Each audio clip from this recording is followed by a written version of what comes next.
Boom! And like that, my friends, let me get the microphone close. And like that, my friends, we are live. Guys, thank you so much for rocking with me tonight. That's right. It is so awesome, being here with you guys tonight. It is great and it is amazing. We got a lot of fun stuff to talk about. Here's the thing though. I don't know where the hell everybody is. It's all good. We gonna rock. We gonna rock. I mean, I'll be honest with you. Sometimes I like doing these. I like rocking by myself. Anyway, we're just gonna yeah. We're just gonna go into it like that. But before this is kind of before everybody comes in, just spend a little quality time with all of you guys. First up, want to say what's up to Machiavelli the Dawn till I'm gone. I maintain my army. I lose ticks and stay on till the day I die. I'll be remembered as a pain. You already know. What's up with you, Machiavelli the Dawn? We got Maz in the building. What's up, Maz? Toy Box. What's up with you, brother? How are you? It's been a minute. It's been a minute. We definitely got to relink up.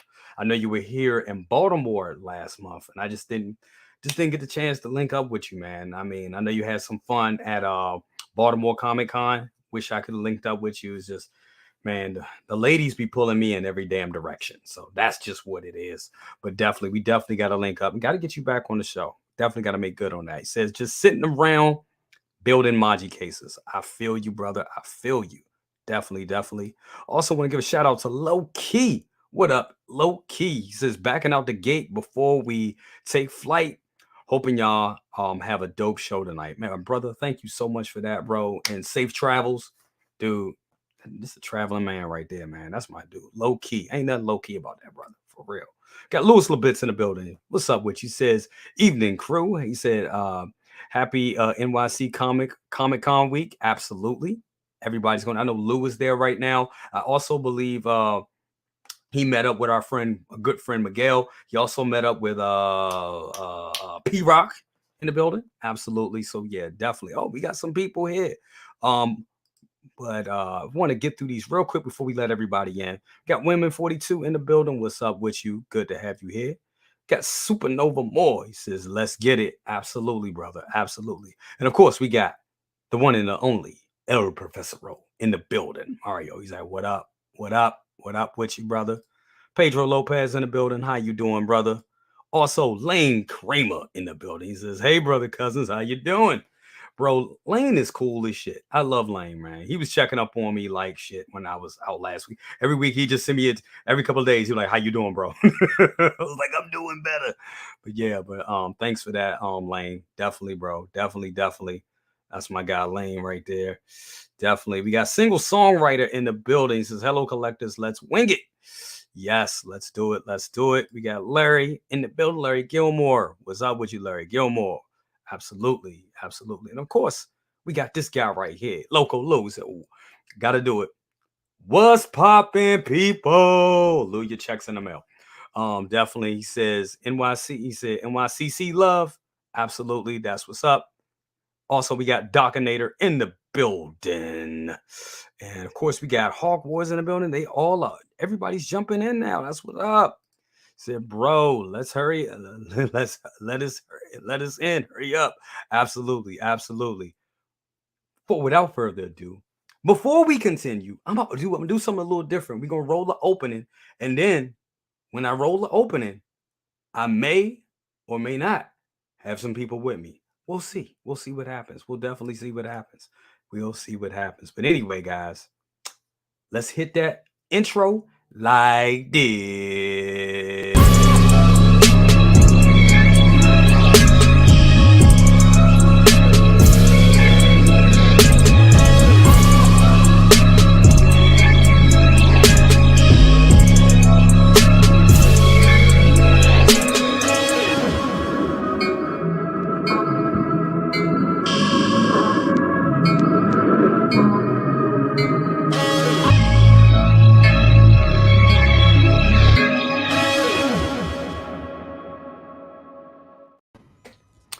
What's up, everybody? Hold up. Look at this. Look at this right here. Look at this. What's up, family? in NYC. How y'all doing? Hold on. Is that? Hey, we got P P-Rock in the building. What's up? What's up?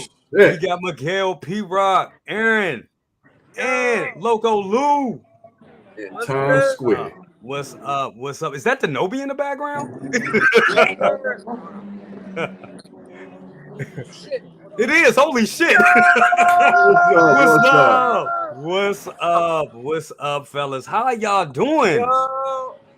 What's up? What's up, P-Rock? What's up? Oh, this is dope. This is dope. This is dope. Aaron, what's up, brother? How you doing? Chilling with the squad. I see. NYCC. Hell yeah. That's what's up. Man, look at the Long lights. ain't out there looking for no OPP. That is up. How was the con? How was it? How was it? It was fun. I picked up some things. Who you met? We met what was his name? Oh my God, he's too young. Cal Green. Wow. Cal. Oh wow. Oh, Cal you met Wolverine. the Wolverine. That's what's up. That's what's up. Damn, You lost his virginity tonight. Been there, done that already. That's what's up. That's what's up. So this is just day one, right? Yeah, Yep. this was day one. All right, that is what's up, man. How's everybody? How's everybody else? Oh wow. And you got them signed. That's what's Wait. up. That's not all. Look who else I got signed. Wow, that is dope. And she said, "Hey, sugar" to me, and it was awesome. That's what's up. Oh damn, look at that art right there. Oh shit, look at that with Ron. Yeah. Show him what you That's got, what's P-Rock. P-Rock ain't get shit. Look. Oh damn, look at that. Oh, damn. That's Okay. dope with Zelda. That is dope. Man, y'all look like y'all are having a ball. What is up? This is awesome. It's good to have y'all all there. Look at the Nobi in the back. What's up, D? What's up, D? Oh wait, I gotta show y'all something. Hold on, I gotta show you something. Hold on. I gotta show you something. Do not go. Hold on. I All promise it'll be worth it. Ready? Absolutely. Just watch.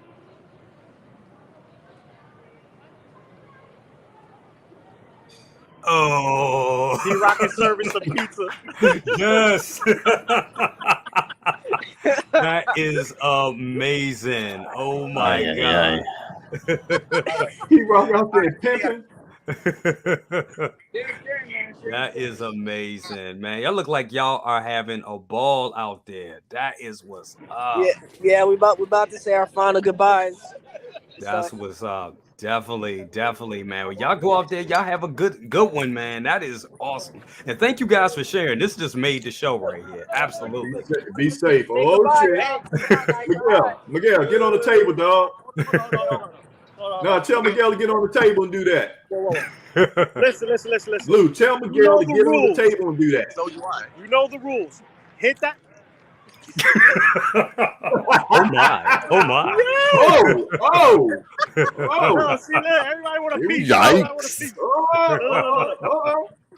Hit that like button. Hit that subscribe button on your way in.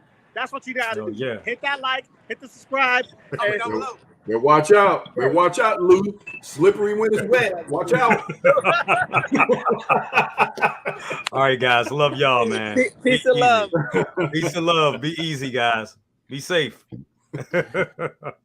That is what's that was great. That was great and completely you never know what you're gonna get.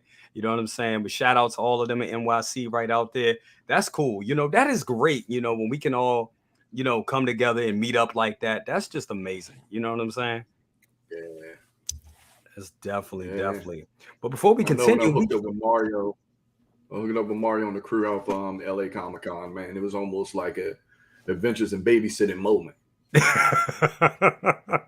So I already know the next time I go out there, it's gonna be some shit. Cause Mario gonna have some shit prepared. So you know. He always does. You know, that's the Tijuana player right there. That's the Tijuana player from the Himalayas right there, man. So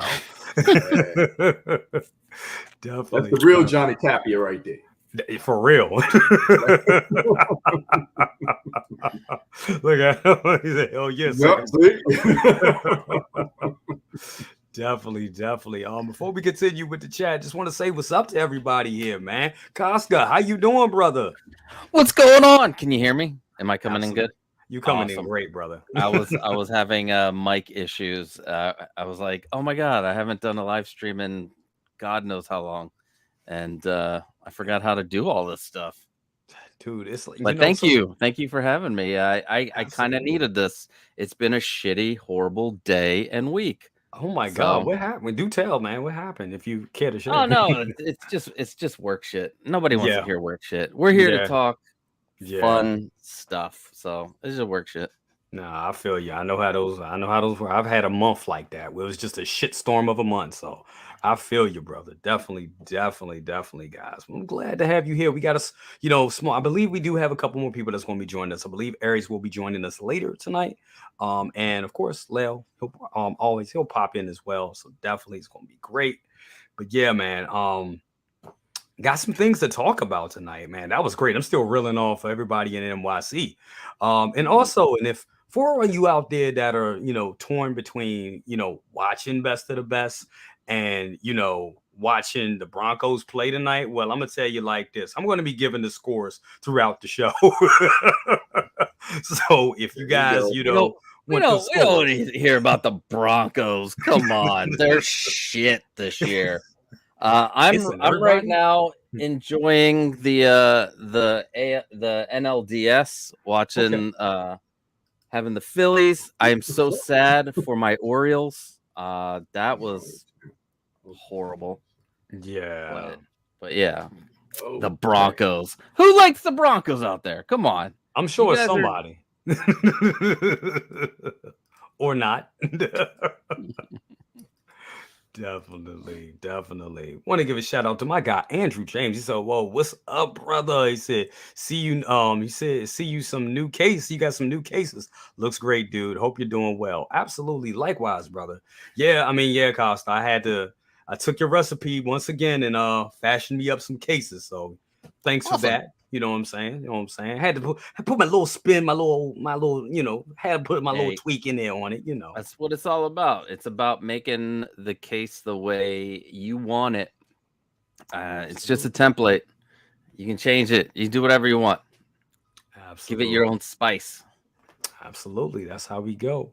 Want to give a shout out to Latoya T. She said, "Really can't believe we aren't there." I know, man. I wish we could have been there as well. Definitely. Dominated his whole ass crew. Yeah, the crew, that was the crew right there. That was, if I knew everybody was going to be the Nobi was there. That was the thing. I'm like, damn, everybody was there.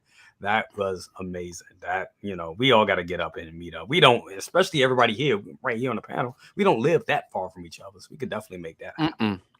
Yeah. I was there last year. I took my daughter. She had a ball.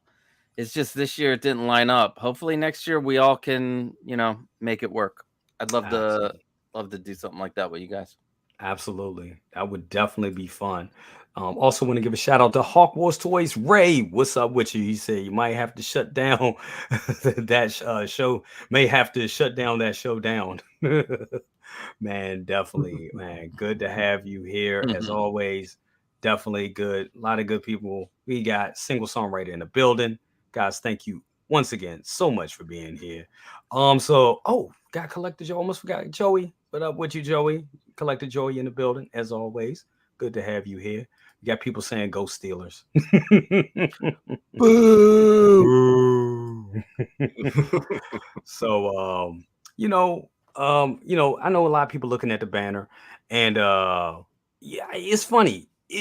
Something's been going. I've been hearing this kind of within the community, and it kind of had me a little perplexed, because I've heard a few YouTubers say this. I'm not going to name any names, but I did hear a few YouTubers say this about real, quote unquote, real collector. I'm a real collector. I've heard that, and I was like, what the fuck does that mean? You know what I'm saying? I was like, what is real collect? And it can mean a lot of things, to a lot of people. Because I think when it comes to collecting is a personal thing. You know what I'm saying? It's really a personal, it's a personal thing. And I mean, everybody has their own way of collecting. So when I heard this whole term, I'm a real collector, it sounded kind of elitist. It did. It sounded kind of elitist and it sounded kind of dicky. And I know I'm making that word up, but it did. It sounded kind of dicky to me. I'm like, what is actually a real collector? But breaking it down as I did more research on it and and even thought more about it, and also did some soul searching on what a real collector is. I think because you have three types of collectors. You have the hoarder, which buys and keeps as much as they can, which I would say my dear brother right here. That's such a bad word. Hold on, but hear me out. These are just terms, okay? These are just terms. But you have the hoarder. You have the hoarder that keeps everything and doesn't really want to get rid of anything, but they have a lot. They mass a lot of collection, a lot of stuff, and there's nothing wrong with that. But that's just what it is. These are just terms. Then you have the flipper, the person that buys, flips, buys, flips, buys, flips.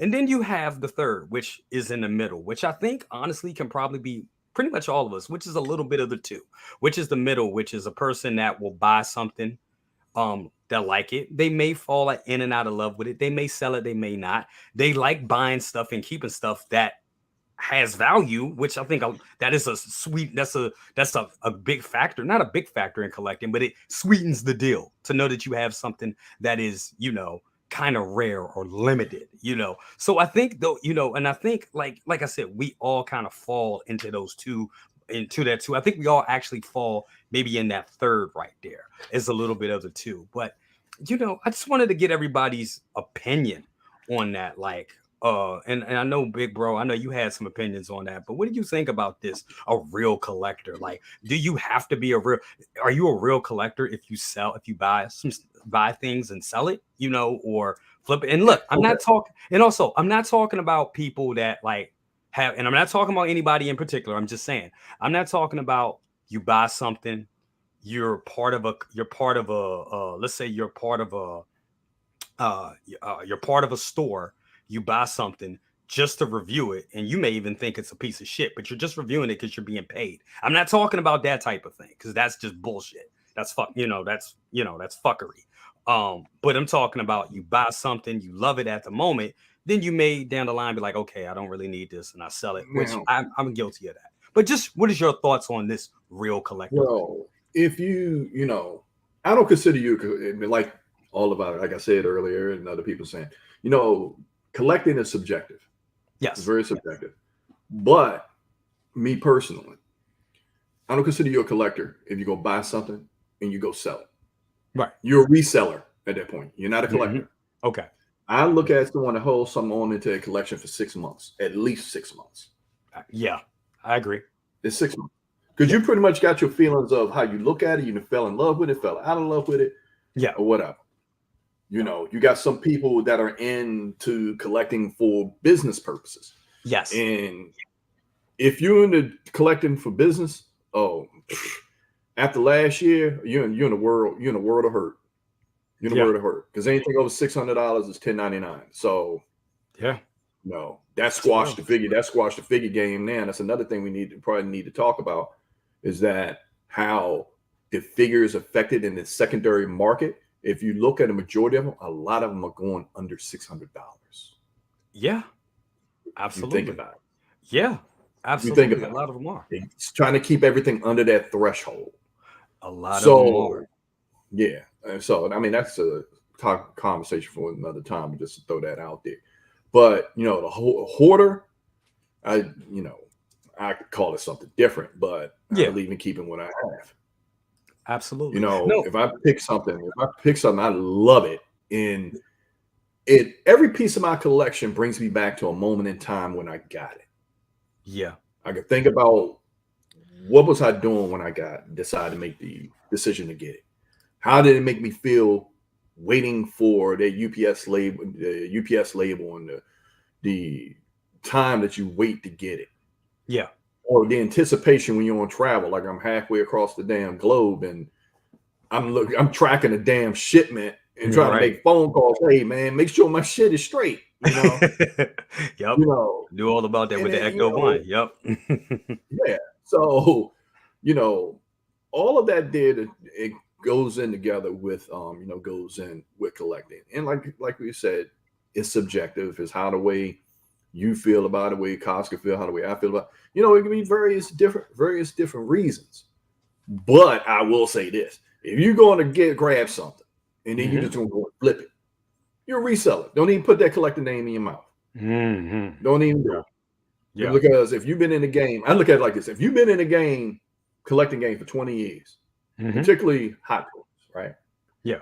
And your collection, maybe 10 figures tops. Ooh. Right.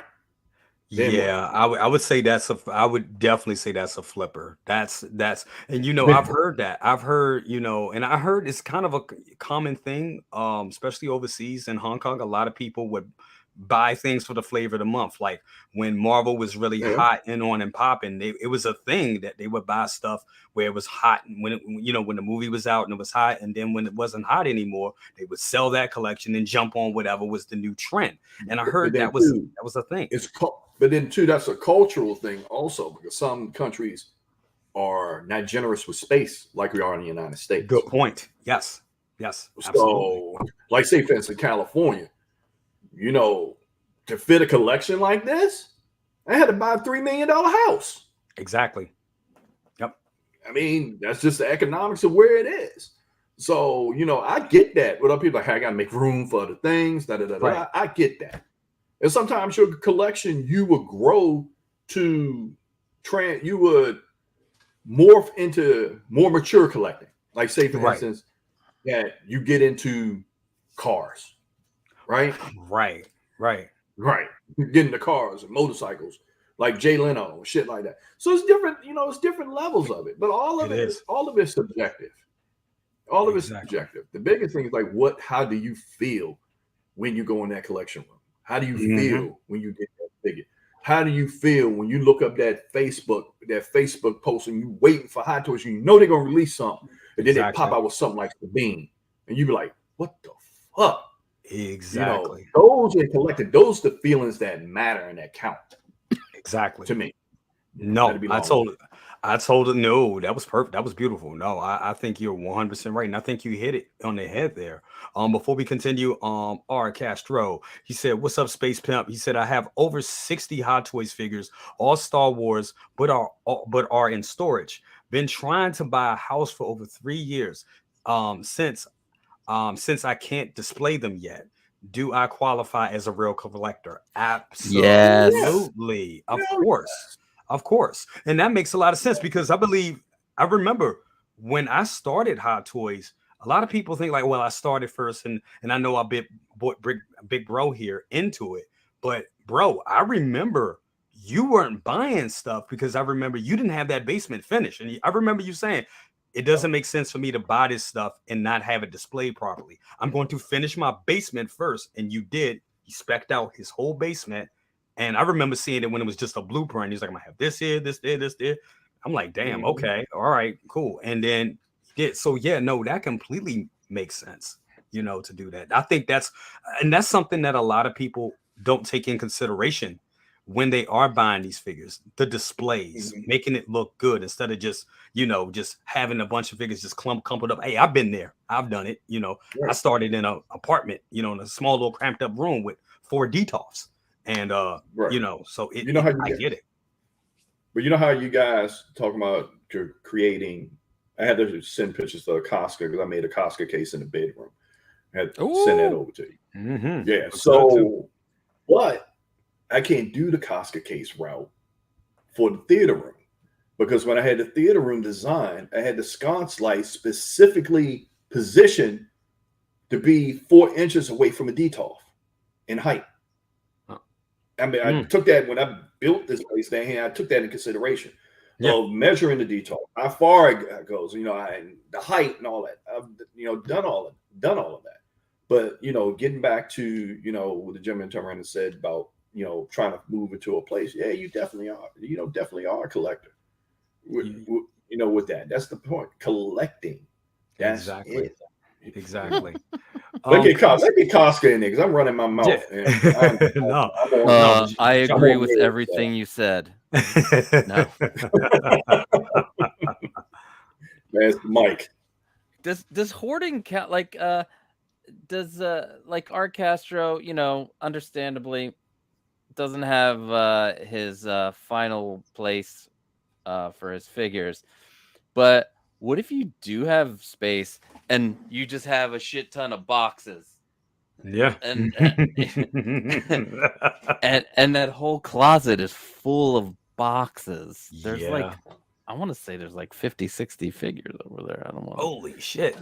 Yeah. And on the closet over here, the 66 Batmobiles in there. Oh my goodness, bro. Yeah. So I am very particular and have to have the like second brother got the whole basement situated before he started doing everything. I'm ass backwards. I can't do anything in here until I get these other cases finished.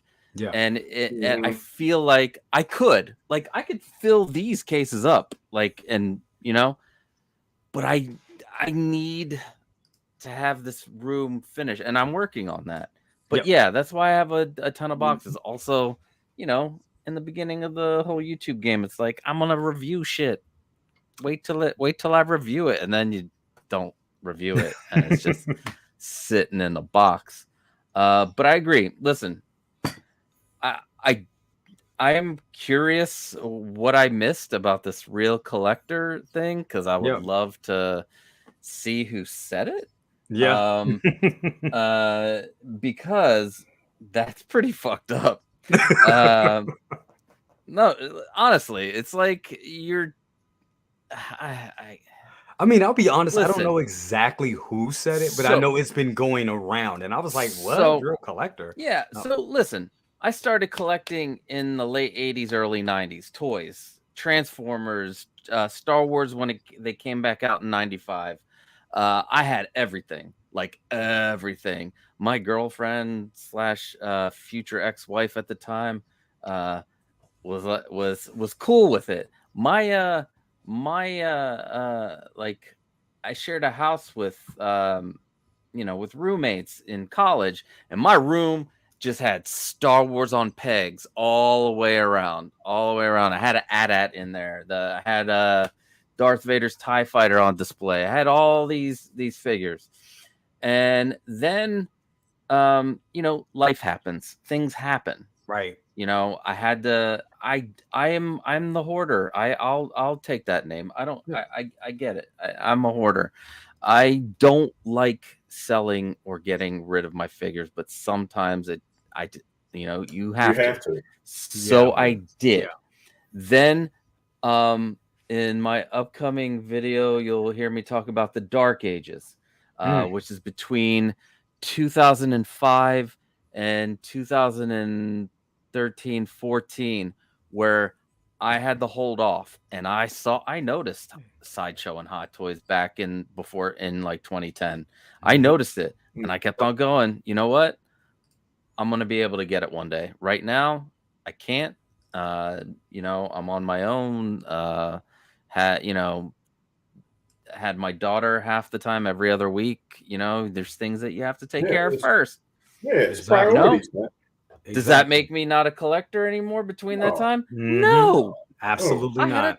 No, because at any point you can go in. Yeah, absolutely. Go to Target. Go buy. You know.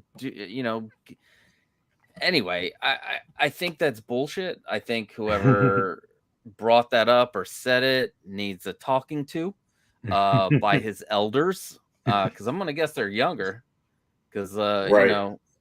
Right.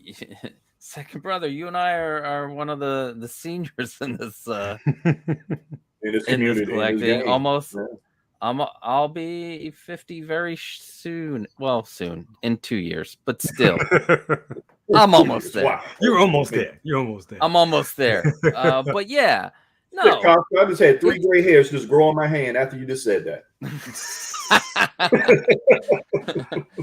They coming fast and that's furious. just a over here. horrible thing to say because Shit is. you're discounting so many people and Exactly. people who might not take that the right way or who take it the wrong way and think, oh shit, should I even be in this group? Like no, some people can't collect a hot toy a month. You know, some people can collect 1 or 2, curate your thing. And that's okay. That is okay. Yeah. So F you to the person who brought this up.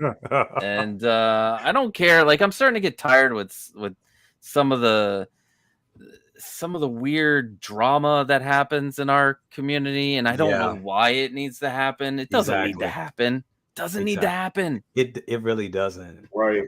Before we continue, I got a couple things I gotta do. Donnie Leap, what's up with you? He says, if collecting in any way brings you joy and you can afford it, keep doing it no matter what others say. I mean, that is just the greatest way to do it. Also, I want to bring up the fact that Kansas City Chiefs are up by 3 right now, if you wanted to know. Like I said, I will be giving that's it. They should be fired. They should be fired. Also, I want to bring this guy in. He has been waiting patiently in the background. Y'all know him as the Hand of the Wizards. How you doing, brother? Hey, man, this is like my favorite place to be besides 6 scale raw. Heck, I like it better than 6 scale raw because I don't got to do the controls. I get to just sit here and drink the wizard juice. There you go. And I've got loads of spotchka. And listen, you guys, look at he's got the Cantina spaghetti from Boba Fettuccine in the Boba Fettuccine. Oh, God, listen, Costa Pizza is gonna send out for you, baby. But listen, I'm stimulated about this conversation. Is there more like channel drama? What's going? I'm like very intrigued. Like before we do that, Aries, I gotta take a page out of your book real quick. You're delicious, ciao, boys. I'm sorry I had to do that. Come on, piggybacking off my man Casca. It makes me invoke the spirit of my man that lives in the mountains. My man lives in the mountains, and he pretty much is like, all of you collectors out there, you're making a decision and trying to say that people are not real collectors because they do certain things. All of you to make these comments scoff at tradition. That's right. You scoff at tradition. Some people like in art. Some people like hot toys. Some people like Jack Black Specific. Series. Some people like Jack Specific. Some people like Toy Biz. Don't think because we up here in the mountains that we don't collect figures too. Everyone will turn around and say that a person is not a real collector because they don't like their persuasion. Just come down. Just come down and meet the real collectors like the Dark Jedi here. Yeah. Come on. And the man of Casca cases that's sitting on Buffalo and BC. Yeah. So all of us uphold the traditions of our ancestors.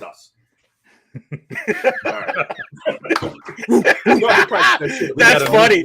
Julie's almost as funny because he says I collect debt. He's a real collector because he collects debt. That's a real collector, right there. I mean, it's like saying the Diamondbacks aren't a real team because they don't got as much World Series wins as the Yankees. Anyway, come on, they are a real team. They're moving on, but what's going on here, Jay? What's this about? We'll see how real they are. It's just a thing. It's a term that I heard thrown around, through YouTube and through chats and through groups about, I'm a real collector. This is a real collector. And this is a real collector. And that's where it had me thinking, like, with them. I remember I was asking myself, like, what the fuck is a real collector? I'm like, am I a real collector? Like, you start questioning yourself, like, what is a real collector? I mean, I look at it like this: anybody that collects and loves to collect and have fun doing it, you're a collector. Now, I do kind of agree with Big Bro. Before, and thank you, Tully, for smash that like button. Make sure y'all smash that like button. We got 70 in here. Make sure y'all smash that like button for me. And make sure you subscribe to everybody that is here on this panel. But no, it was just I kept hearing about like real collector. I'm a real collector, and look, I agree with what Second Brother was just saying about you have collectors that people that like, I don't want to sell anything. This is my collection. I'm not going to sell it and take a hit on it, which makes all the sense in the world. Then you have people that are like, hey, I want to buy this, but I'm going to flip it. I like it this week. I may sell it to get this next week. You know, you have a lot of that too. But I think a lot of people mostly fall in the third category, which is a little bit of both, which is we mass collections. We like to collect what we collect. We also like the fact that we want something that is rare.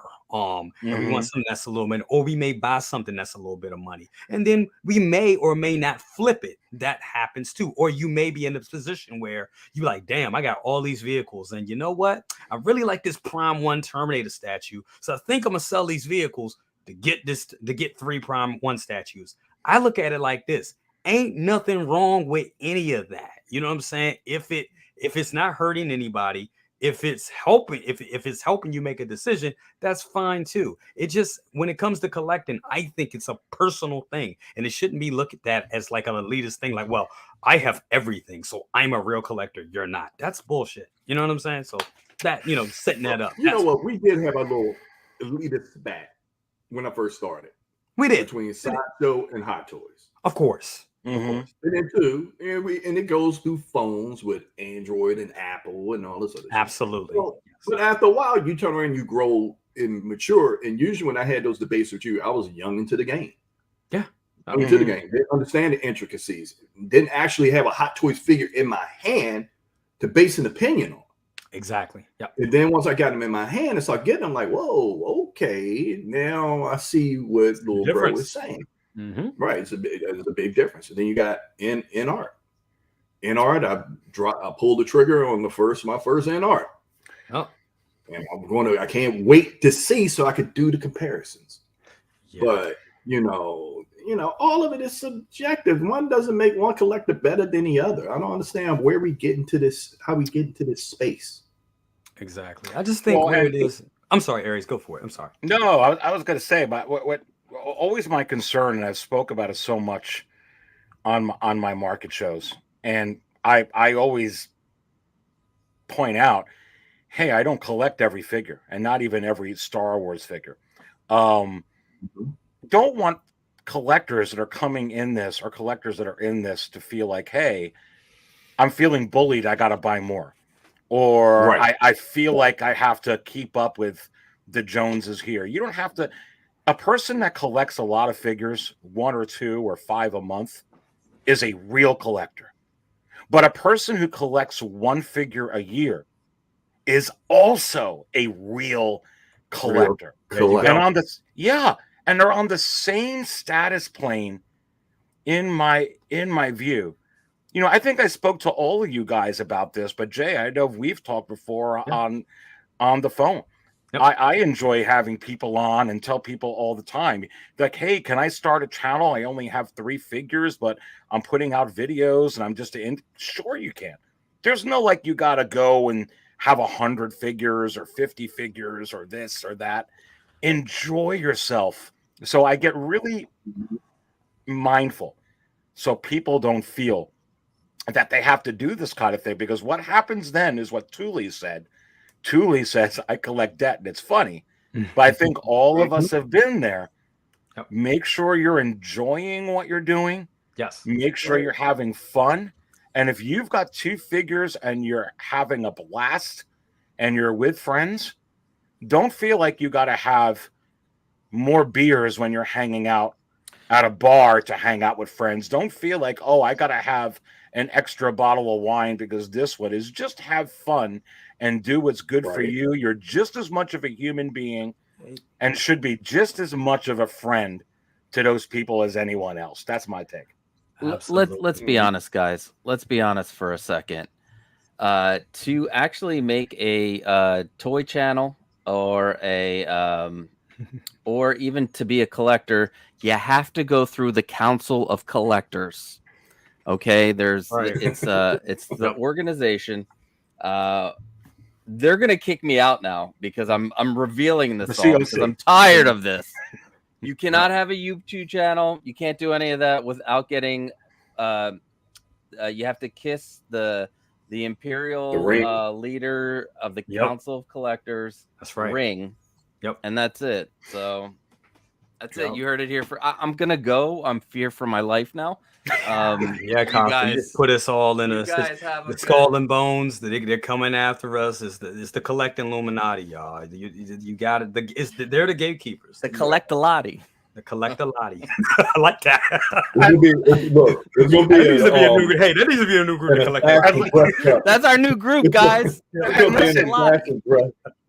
And that group has never sat at table 66, which is always unfortunate. But constantly, we got your back. You're gonna have you don't have to worry about an assassin dressed in shipper boxes.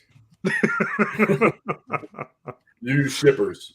So oh my God, that is funny. Collect a lot. Want to give a shout out where he is. I just where is it? Where's my guy? Want to give a shout out to my guy right here, Ren's Talented Tino. What's up with you? Man. Always good to have you here. Absolutely. One of the most talented mother in this community. Absolutely. Always good to have you here. Sure. Definitely. Pursuit of Awesomeness. AJ, what's up? What you said, whether you buy 1 or 1,000 makes no difference. I totally agree. Absolutely. Absolutely. And yes, Aries is a real wizard. He is. Listen, if they come out with an Artisan, Bail Organa, Jimmy Smits, and that's the only figure you have, you are the greatest collector in the galaxy. It only takes one. I'll tell you right now, if I went over somebody's house and they had the J&D, Christopher Reeves Superman 2-pack, like the 1/3. I know it's not out yet, but if somebody had that, I'd be damned. They ain't a real collector. You know if you have a kit, because the work you got to go through to get it. Right. The work you have to go through to get, like, say, for instance, us sitting there growing after these artisans and going after these limited editions or whatever. It takes a real collector to go after that shit and be successful to get it. Yeah. You know, it takes time. It takes research. You want to know? I was unsuccessful on that Scarlet Witch, no second, brother. I was too busy at work, and I said, "Oh frack!" I didn't even set an alarm on my phone. I'm lucky I did because I wouldn't even be able to do it. I would have really been punching myself. Bro, I fell asleep on Iron Man. I was on pain meds. It was slam out. And then I woke up and I saw the alert on my phone, that looking at the time. I'm like, damn, I missed it. But, Sideshow came through. They did some little buffoonery with me, and I was a little pissed off, but they came through. They came through and converted my wait list for Iron Man. And I'm like, wait a minute, you got the Iron Man? Congratulations. Yeah. Dude, you are getting all the damn exclusives. And you ain't a real collector. No, I'm kidding. I want R. Castro. I agree. We need an Artisan Chewbacca. Like, could you imagine the beautiful hair on that? Maybe or black. I would have to hire somebody to do it up. Yeah. Do the hair. Yeah. We got Are you guys surprised? Just a general question. Yeah. We came out with the Joker, which obviously is, I don't think it's a surprise that that's their first, Artisan, or they did the prototype Wonder Woman basically with that. Are you surprised that, so they got the Wonder Woman, Joker, Etiquette, that Scarlet Witch was the next one coming? Now, I'm not surprised that they put it out because she's beautiful and I want that figure. I'm just surprised that that's the choice of the fourth one, or am I crazy? No, I didn't see that coming at all. I didn't. I thought we were going to get more Star Wars. Actually, to be honest with you, I was so naive to think that at first when I saw the first Artisan, the Anakin, I believe that was the first official Artisan. I thought they were all going to be Star Wars figures for some reason. I don't know why I didn't think they would do Marvel. I was ignorant to think that, but yeah, I mean, I was surprised that they chose Scarlet Witch. There's 2 other Scarlet Witches. One hasn't even come out yet. Like, they just released They just released Right. WandaVision Scarlet Witch. They haven't the Multiverse of Madness not even out yet, and they're like, you know what? Boom! Here's your third one. Yep. You hit the nail on the head, because remember a second brother and brother cousins I was telling you about, Anne Hathaway, and I'm like, but you know, it's up on pre-order. But you know what Costa just mentioned about Scarlet Witch, you never know. I mean, can you imagine if they did that? But that one actually has the hair. Yep. So then it's like no one would buy that one if with the hair. I actually think they're going to change the hair, Jay. I know we brought it up with Lael the other day. He brought it up. Yeah. I actually think they would do that, but they couldn't change the price though, so they'd have to eat it. That's the thing. It'd be, and you know, we talked about it a little bit last night too, because we know they are sneaky. They snuck diecast into certain figures. Like we had diecast in K2XO, we had diecast in IG-11. So IG-11, yeah. So it would be nice. I mean, I know they use this whole rooted hair and this whole wool hair is kind of behind the Artisan paywall exclusive thing. But you're right. It would be interesting for them to go ahead and just give us that. That would be amazing. I don't think it's going to happen. I don't. But if it did, I think collectors would really be excited for that. Also, want to give. I take it. I would take it. Want to give a shout out to AJ. Says Wanda is historic. It's the first Marvel DX. Yes, definitely, and that is amazing. That's a good point. That's Good point. amazing. Yeah, that's amazing in itself. It is the first Marvel DX. So, you know, another little incentive. And it's not Iron Man. Right. Toys bread and butter. Just that's interesting. Right. I want to bring up one. But I hope they don't bring out no Iron Man for a while. It's like one every week, second brother. How many Iron Mans this? If we actually took an exercise and someone in the chat could let us know sometime during the show, how many Iron Mans did they announce this year? I bet you it's like a half dozen or more. 1 billion. It's a lot, baby. It's a lot of them. And you know what? This is going to kind of bring me up. This kind of brings me up to another thing. We're going to talk about this right here. But also I want to bring up the fact that we talk about, you know, exclusivity. Like figures being exclusive and these artisans. And we know it's fun for the community when we get these figures and we get these rare figures and everybody's trying to jump and get online and get it. It is fun. It is definitely fun. It is. And honestly, I think the community needed it because for a while, a lot of our collections was looking the same. Everybody was getting the same figure over and over and over again. And it was just it just needed that excitement. The one thing I will say, do you guys think that exclusivity is enough? You know what I'm saying? Is it enough to make it exclusive? Like we look at this piece right here, and this piece is limited. I believe we talked about it last night on Lael's, and it was saying that this piece was about 5, I believe. 500. I confirmed it. 500 pieces worldwide. Wow, that's amazing. But I will say you're not getting much different than besides the base and the color in a new colorway that's on it. But is exclusivity enough to keep you buying like these type of figures? Second brother, I'm gonna go to you because I know you actually have this one. You actually have this one coming. Yeah, you know, to me, since I've been collecting, I love, like I always say, I love the chase. Yes. Little bro, you know, we wrestling in KB Toy Store and was it KB Toy Store, Toys R Us, where we actually met a TV personality while we were wrestling in the aisle for a damn Spawn figure. That's right. It was future Spawn. Yeah. Nice. And then you know, I gave him the Jim Brown stiff arm when Dark Phoenix Toy Biz came out. And I was like 13.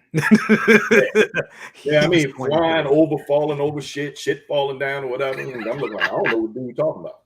You know, but, you know, I love the hunt. Yes. Dude, you little bro know we used to drive to try to collect all that was like the Power of the Force figures, and when Toy Biz came out with stuff, we have driven the entire state of Maryland and DC and part of Virginia from getting up like when the stores open at 9 o'clock in the morning to end at about 11 o'clock at night just driving around to different stores, capable doing that, and just buying shit. So, that's the joys of before you had Amazon and all these other people that could just deliver the shit to your house. that was just that was a part of it. You had to travel. You had to go to a comic book store to find specialty things. If you want to figure, if you were so hard in collecting and you wanted a specific figure, you better go on somebody. What was that? Entertainment Earth back in the day. That's right. Buy the case. That's right. Buy the case.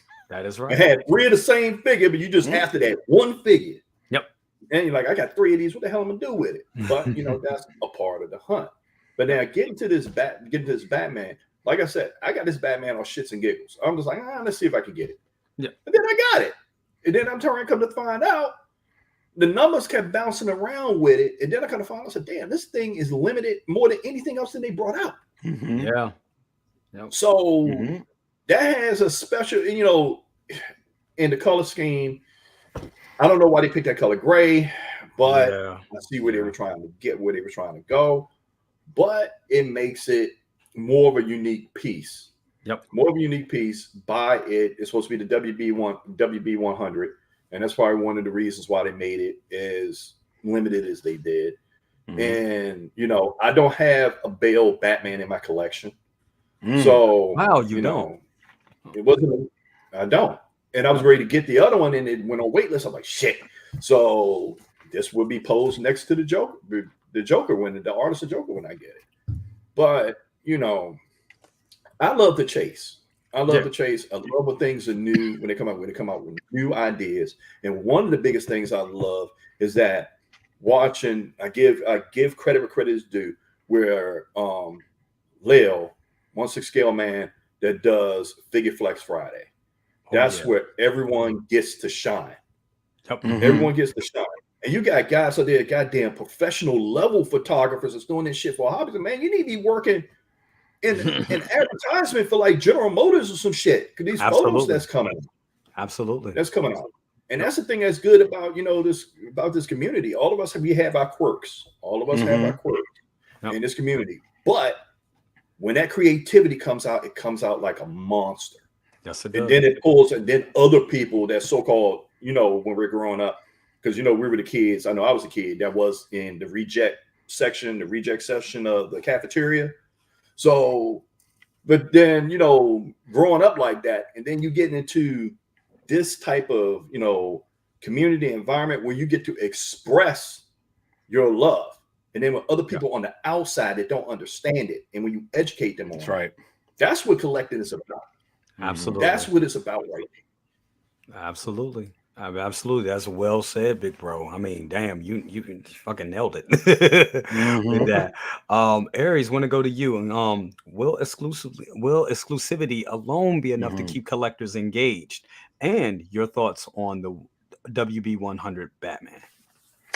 Well, let me answer it like this. And I say yes. If it's limited, yes. Because you see some people in the chat that are like, not for me, rather do this, all that kind of stuff.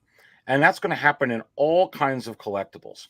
But if it's limited, that means there's certainly going to cater enough of them to the collectors like me who love stuff like this.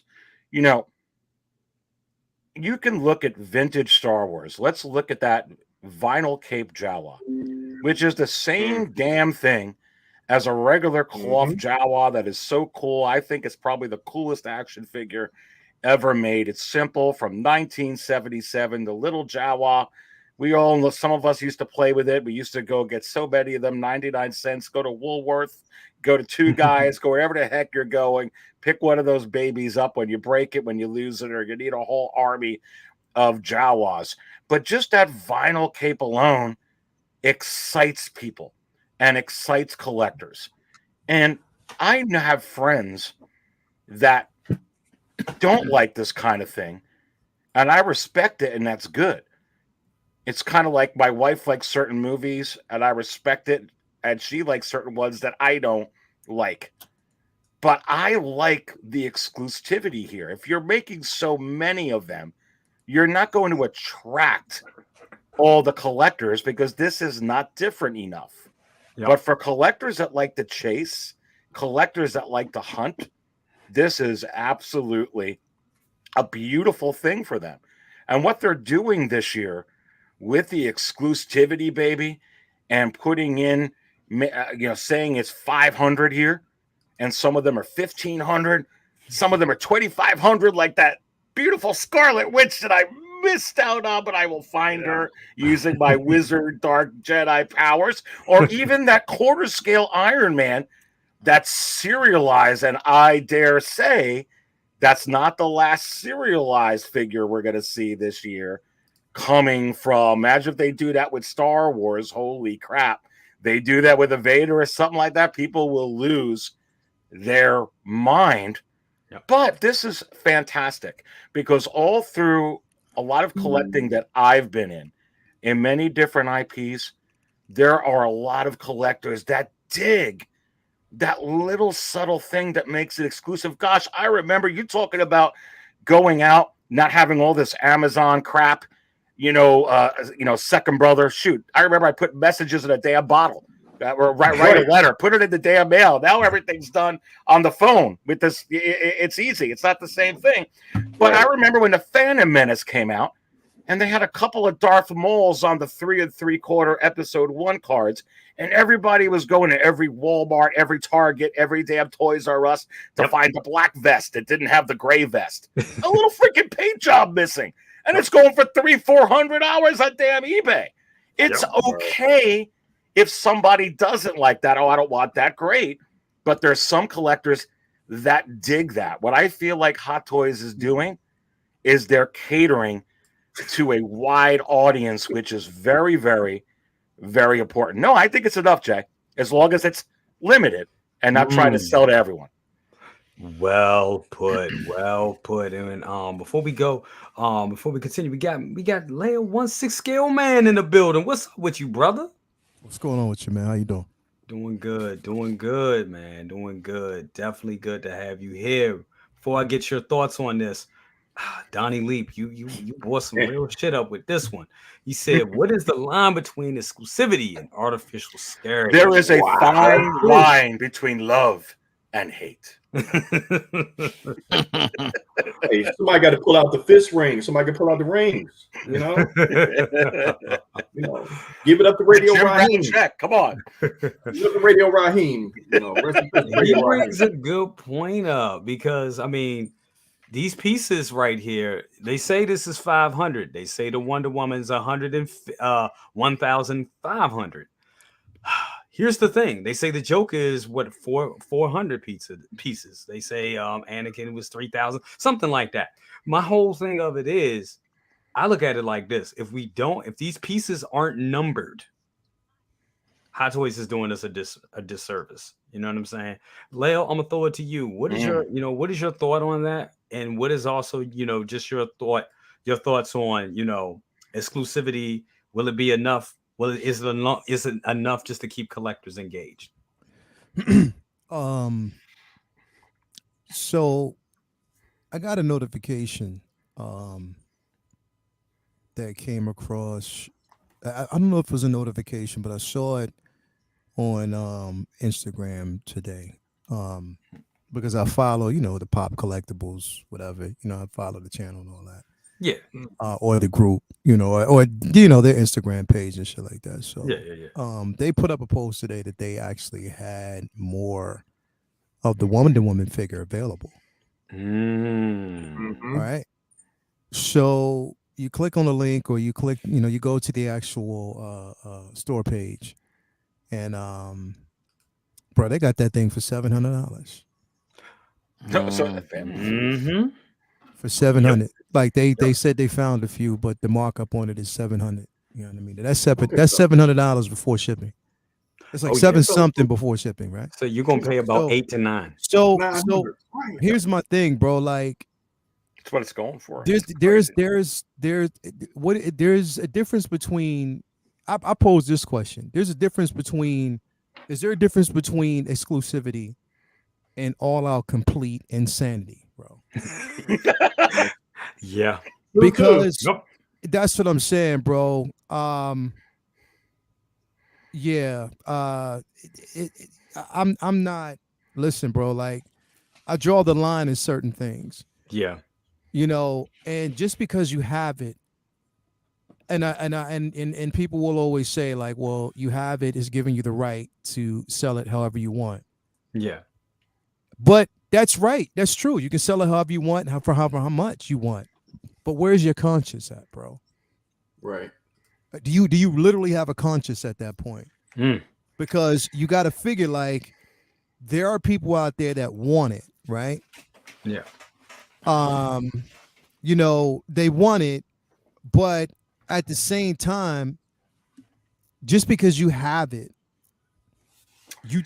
that gives you the right to, like, stiff people, you know what I mean? Stiff people's pockets like that, bro. Because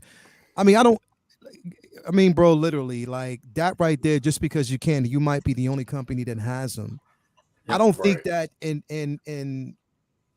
not, bro. I really don't think that that's justice, right? That right there, to me, is wrong, bro. Like, that is really wrong. And then you come across pieces like this that, again, it's exclusive because it was a limited quantity, and it may not be for everybody. You know that it may not, but evidently it was for somebody because it sold out. You know what I mean? Like, it literally did, right? Yeah. So there's people out there who actually want it, bro.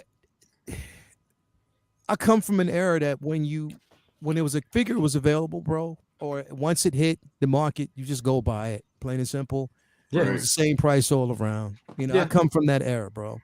Now we're getting into these high-end pieces, and I understand they're high-end detail pieces and stuff like that. You're paying for the quality, and I get that, bro. I get it, and I understand that people have the right to do what they want.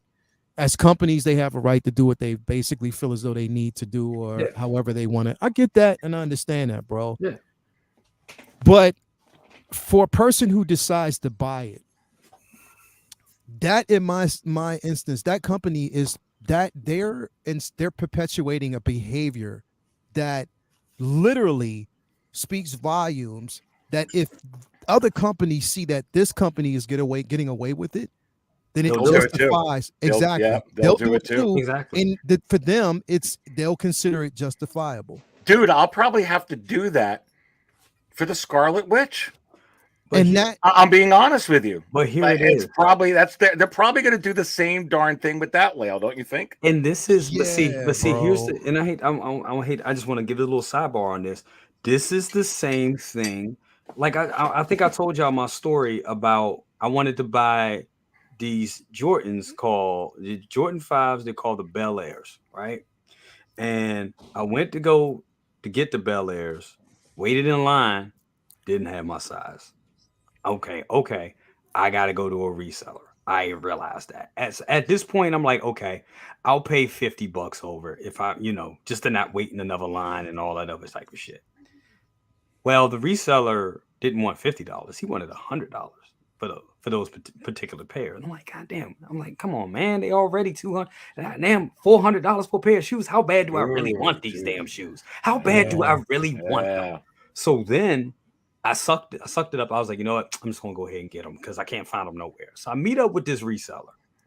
He opens his trunk and he was like, yeah, here's the shoes. He opens his trunk and he didn't luck up and have one pair, two pairs. 100. This fool had stock. Yes. He had every size, the baby size, the girl size, the kids. I was like, dude. You're upcharging me like that? How the hell? First of all, the hell did you? This is where I first found out about bots and all this other type of shit. My whole thing of it is where I'm coming from is we know buy low, sell high. I get it. But I agree with you, Leo. It creates a culture of where people are going.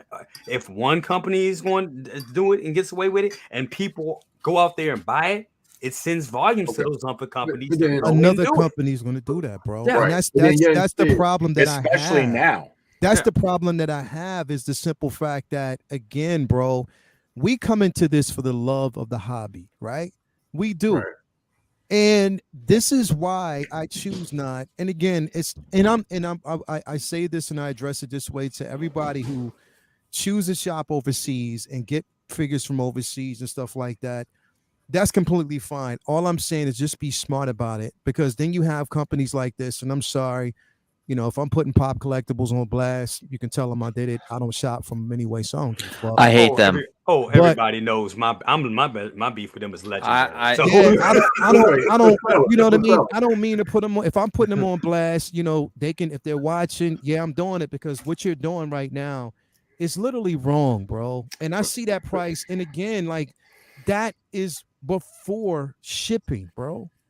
That's before shipping.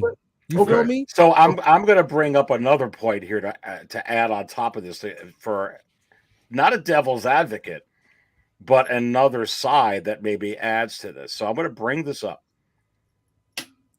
So how much does companies like InArt and Hot Toys assist with this? When you got like Scarlet Witch going up for $440, and then you've got a Joker figure going, or whatever, Hot Toys $550, $700, $800, $900. Now you're starting to, with this innovation and all of this, you're putting out these high-end collectibles that are high price, Lael.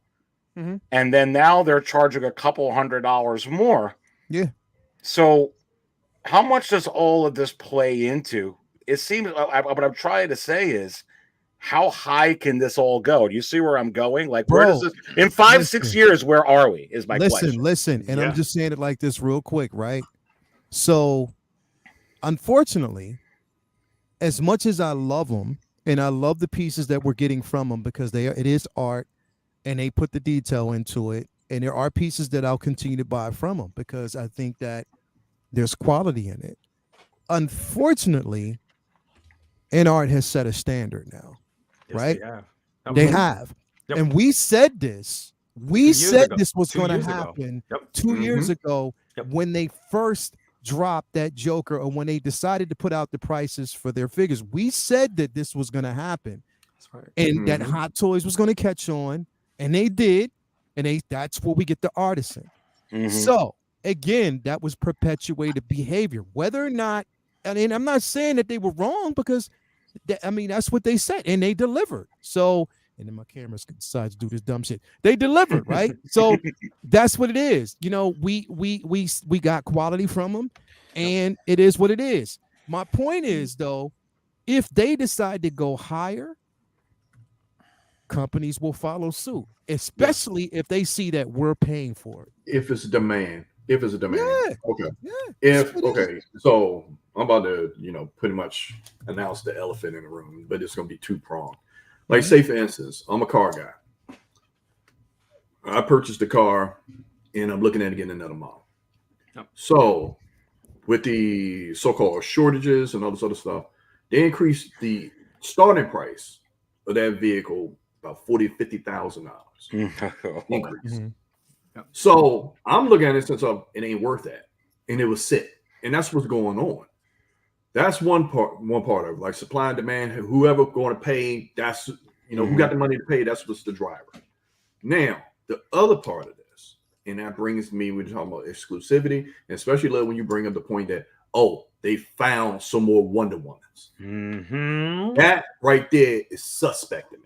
It is. I'm not trying to shit on a country, so anybody don't take my words out of context, because we are talking about China, and we are talking about it, about to get me preaching, because China's about to bring out an EV that's a direct copy of the goddamn Tesla. That's right. So that's right. I'm afraid of when they go overseas to buy figures. Who's to say these figures are counterfeited now? Who's to say that? There's technology nowadays that they can do it. Yeah. We got these third parties out here knocking it out the box. Not impossible. There's somebody's out there printing out figures, and Hot Toys are not putting, hope they listening, not putting numbers on these things that you could go back and track.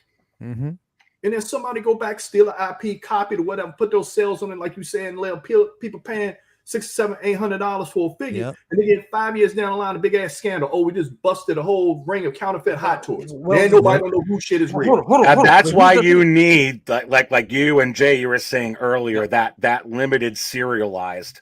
That's the big reason why it should be done.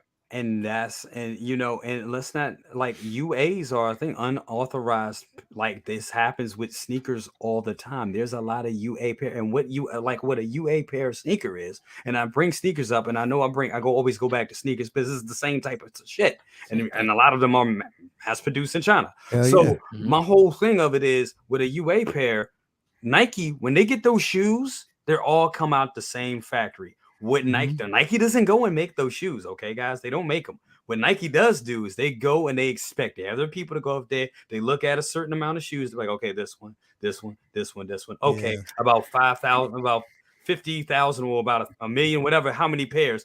We're gonna send those to the Nike factories, and we'll send those to those are our pairs. The rest of those are UAs, unauthorized pairs. You want to know what happens to them? They get shipped out all over the world on different websites, different YouTubers, they get shipped out everywhere. And here it is. They came out the same warehouse. They're just not authorized, but it's exactly the same shoe. You think that ain't gonna happen to Hot Toys? Listen, let me tell you a story on top of this. And some of you this may be redundant for some of you, but it would seem like it would be impossible to be able to replicate, some of the old toys, from Mego, or the old G.I. Joes, or the old Star Wars, because of the old ink and the old presses and the way that those plastic was made, all that kind of stuff. And you can spot fakes. But let me tell you, there's a reason why, especially with vintage collecting, and I'll just go right to Star Wars, that there's an action figure authority, that there is the AFA, and there has been stuff, and they've admitted, and they have those things serialized that got past them because they're so freaking good. And I'll give you an example. If any of you ever want to look this up, the story of Toy Tony, excuse me, this guy's making millions of dollars selling fresh Kenner or Palatoy carded figures, and these things are going on eBay for $1,000, $2,000, $3,000, $4,000 freaking dollars a piece, and you can't tell that they're not vintage. And that was a whole thing that blew up. He had a whole printing press. He had a whole way to be able to go ahead and counterfeit these. It's a true story. You could go look it up. It's vintage Toy Tony. You'll find it all over on Google. But it's not impossible that this couldn't happen with Hot Toys. So it really is a legit concern. In the world of Transformers, though, sometimes these knockoffs are actually better quality than the masterpiece. That is true. Transformers. So, like, there's the third parties. There's those that do direct knockoffs. You can only tell because the box is a little off, but the joints might even be better. It might be better. But on the whole thing of exclusivity, I mean, in your real life and not on this online toy life, does anybody really give a crap about your stuff, your toys? Like, do they really, if they saw the exclusive Batman, will they go, oh my god, you have the exclusive Batman? That is crazy. Am I muted? No, we can't. Okay. No, I'm like, this is why partially I like, at my age, I'm like, I don't like the exclusivity. When I was at the time I was collecting the Star Wars when they came back out in '95. I'm at Walmart at 1 a.m. I know when they're gonna put the boxes out, and I'm not allowed to, but I go into the boxes and pick out the figures that I want. Like all the Star Wars. I get so I have everything. right? Yeah. And then Kenner Hasbro decides, we're gonna just start putting figures with all kinds of stuff. We'll throw one here with this exclusive book, or this one with the Monopoly Star Wars. You can only get little Anakin with this from the Monopoly Star Wars. And I'm like, I don't want Monopoly Star Wars. Just want the figure. Right. So I'm not a fan of exclusivity because nobody gives a shit about your stuff. Like I got that Anakin. I didn't get it because I'm like, I want to show it off. Blah blah. I got it because I want it and I because like you it. wanted I it love and the you wanted to have it in your that collection. character, man. Yeah. I don't have a light side Anakin to go with my dark side Anakin, and for the price, the older version was the same price. It was going for the same price. So like, what the hell? Let me try and get this. I don't like these exclusives. They don't like Hot Toys doesn't make any more money off of it. They're not getting a piece of that 700. You know what? And this is what, because I had this conversation with my daughter, and she said something was the most beautiful thing I ever heard her say to me, bro. As a father, hearing that from your daughter is just like incredible. So Costa's a great guy. No, I'm kidding.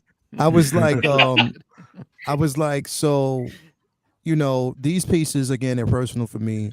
You know, I love them. I collect because, again, a lot of it is nostalgia, but just the pure art of it, whatever. And I was like, so what would you do? You know, what are you going to do with these when I'm dead and gone? Like, I mean, would you sell them or would you, whatever? First of all, she doesn't like to hear anything about her old man passing. Or whatever. Of course.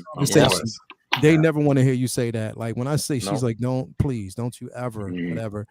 But what she said is that what I would honestly do, you know, I would rent out a room or find a space and create an actual art museum of your work and say, this is my dad's piece. Wow, that's beautiful, baby. Oh my God, you almost got me tears. Bro, like literally, she said I would rent out a room and I would basically just show it off to like other collectors and say, this is my dad's. You know what I mean? That's just awesome. those pieces. You know what I mean? That's She's like, because awesome. if it's personal, if it's something that's personal for you, and if it's something that brings you joy, and it brings me joy, and I want to just carry on that tradition, bro, right there means a lot. Beyond exclusivity, bro. I don't. Again, like you said, it's the legacy, bro. But on top of that, it's just because we truly love the stuff that we have. We love this art form. We love what it is that we collect, man. You know what I mean? So again, I understand that some people like exclusivity, but then you have people who like exclusivity. They don't even take the piece outside the box. They just keep it in the box or whatever. And this is cool. I mean, that's cool. It is what it is. That's fine. Yeah. Because that's what they do. Hell, I got things that I don't take outside the box, and I get that. But my thing is, bro, it's when you slap an exclusivity label on these pieces, or when you basically start doing stuff like this, and you know it's limited. It's like a catch-22. You see, you know, individuals who, you know, they price these things out, they upscale, whatever. But at the same time, can we also say that companies like Hot Toys kind of perpetuate that behavior in a sense because it's exclusive? So when they do that, it causes other companies to get the wheels turning like, yo, okay. This is a limited piece. So if I get more than one, I can sell one off or whatever, bro. Well, especially with stuff that's not the stuff that is in stock that's not selling.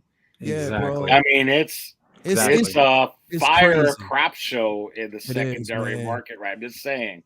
It really is. Before we continue, guys, I just want to do this real quick. Want to give a shout out to 6 Scale Reviews, Dan and Dre. What's up with y'all? I said, what up, fellas? Back from vacation. What's up with you? Always good to have you here. And also earlier, my guy Aaron, dude, y'all, that was dope. That was some of the power YouTube players right there, man. That was real special how they came on there. I hope you guys are having a ball at NYC, man. Make sure y'all, dude, definitely. He says heading back home. Sorry I couldn't be there for the whole thing. At least we made an interest. Yes, you did. Y'all made one hell of an interest, man. Y'all have a good night. and continue enjoying that con out there. That was wish I could have been out there with y'all for sure. That's dope. Man. Also, we got OG fan with Star Wars, just Star Wars. Thank you for the $2 bombs. What's up, man? OG saber, fan. short saber, half circles on mine. That's what's up. Did he say half Yo. circles? I always Yes. think, Yeah. he knows his stuff. That's awesome. I'm sorry. Continue, guys. I'm sorry. Who was going next? I'm sorry. I just interrupted. No, I was gonna say I have no problems with like this Batman, the way they did the exclusivity. I think that's cool having variants, but having a main character like Anakin or Scarlet Witch, I know they gave the sculpted, as an option. Yeah. But still, like main characters, there's no need to do unless they're like a variant of something like this. It's a different color scheme. You get a base that's different. I think that's the way to do, variants.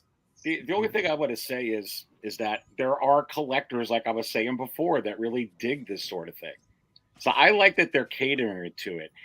And I don't like when people take advantage of people. And I think even beyond collecting, that crap's got to settle down. But people have to judge themselves. And someday, I'll say this, they'll be judged in one way or the other. And, karma is a little bit of a biatch, I will just say, as well. But the thing of it is that, in my view, Costa, if you don't, this doesn't appeal to a whole lot of people. As long as they don't make a whole lot of them, then you don't have to buy it. But you're always going to have those vultures out there or those stores that are going to try to do that. Here's the thing. If somebody's not willing to buy it, something's only where people always ask me, what's the value of this? The value is what you're willing to pay for it. Yeah. That's how the market works. That's and if true. people are going to keep, and how many times do we say as devil's advocate now, like when we're saying, hey, you want this character like Bail Organa, like going back in the days, or put your money where your mouth is. Yeah. Because, and then we're telling people to go ahead and fork up for that on that. So I think it's relative. I love to see people just try and do people right. It's okay to make a profit and do well. But don't do like what they did to you, Jay, when they opened up the trunk and they got all that sitting there. I just personally think that's wrong.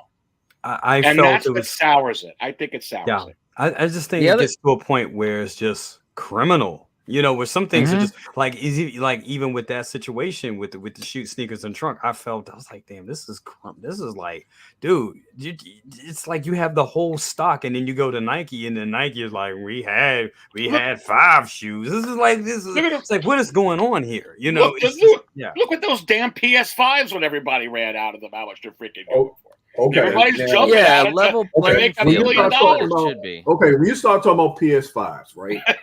I had 4 of them, and I got them at launch. I had people come at me, like, see, like people like you, da da da da. I was like, no. First of all, when I got them, one of them was going to be a gift to someone, but they didn't act right. The other one, because it's the size of the house, I'm not trying to unpack a machine and take it to every place around the house for little macho. One was mine. I'm not trying to do that and take a chance of breaking it. Yep. And I didn't use bots. I took my damn time. Yeah. Took my time to get it. I put the work in to get it. But then the same token, if somebody was desperately trying to get it, I would share the information and tell them, like, hey, this is how you do it. Now, whatever information you take and whatever you do with it, that's all on you. But but it's also when those machines came out, there was a guy, I remember this was in London, that a guy had a damn almost equivalent to a U-Haul truck. And opened the back of the U-Haul truck and had PS5s, like probably had 300 of them. Yeah. Wow. And they were selling them. And I'm like, okay, how does this happen? Probably made a fortune. And seeing stuff like that, to me, and that's where it's criminal. That's just criminal, and it's the bots, and it's just that's where, to me, that's just I mean, that's completely unfair. Now, to flip this just a little bit, indulge me if you will. To flip this, I sell every now and then. And everybody knows that I went on. I did a video and everything. Back in I think it was August and early September. I was selling some pieces off. One I had a moment of clarity. I saw my little girls, walk around the house and look at me and grab me by the hand, and I was just like, you know what? She's not just this little entity anymore. She is a person, and and she has ideas and things she wants to do. And then I went in my collection room, and I was like, I felt overwhelmed, and I was like, you know what? I don't need everything. There are some pieces that I can get rid of, and I would miss them. And then I got rid of them. And my wife came in here and was like, what do you mean you sold 5 figures? I said, the boxes are out there. She was like, it looks like you sold none because you had that much stuff. Now, when I did that, there's several things to consider. Big bro knows we talk about the tax thing. That's one thing to consider. You getting hit, which is another form of, which is criminal to me too, but that's a whole another thing, and I won't talk about that on this stream. That I'm like, come on, how are you going to charge me for things that I bought that are mine? That doesn't happen in business. Why does it happen to me and the little guy selling my little shit? But anyway, that's a whole nother question. But yes, you take that hit, but then you also get the lowballing brothers, and I'm gonna tell you, I can't stand the lowball, bro. Because I'm gonna tell you what happened to me. I had one person. I think I forget what it was I was selling. What was it? Maybe it could. Let's just say it was Harley Quinn. We all know that's a great figure. I was excited about it. I think it was great. But I realized I didn't need it, and there was other things that I wanted the funds to go to. I had somebody come up to me and say, "Hey, can we make a trade? I don't want trades. I want cash if I'm going to sell it." But you know what? I was like, I'm interested. There's other figures out there I want. Let's see what he will offer me.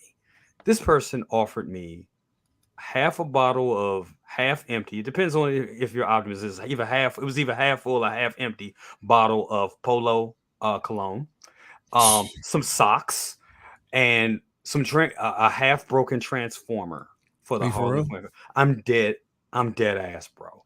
I looked at my phone. I was like, is he fucking with me? I was like, he's fucking with me, right? I'm like, now that's where it comes to the point where it's like, bro, and he was dead serious. And I'm like, you should not be in this hobby. I'm sorry, and this may sound elite. You should not be in this hobby if you lowball into that point. It made me so mad till I was like, I'm not selling this figure. And so it's bad enough I gotta take a hit with the shipping. It's bad enough I gotta take a hit. And then I think he also was like, hey, and also can we do goods and services? I'm like, are you kidding me? So it's like when you take all those hits, you're like, come on, it's not even worth me selling. And then as a collector, we have to look at it like, okay, I have to take a step back.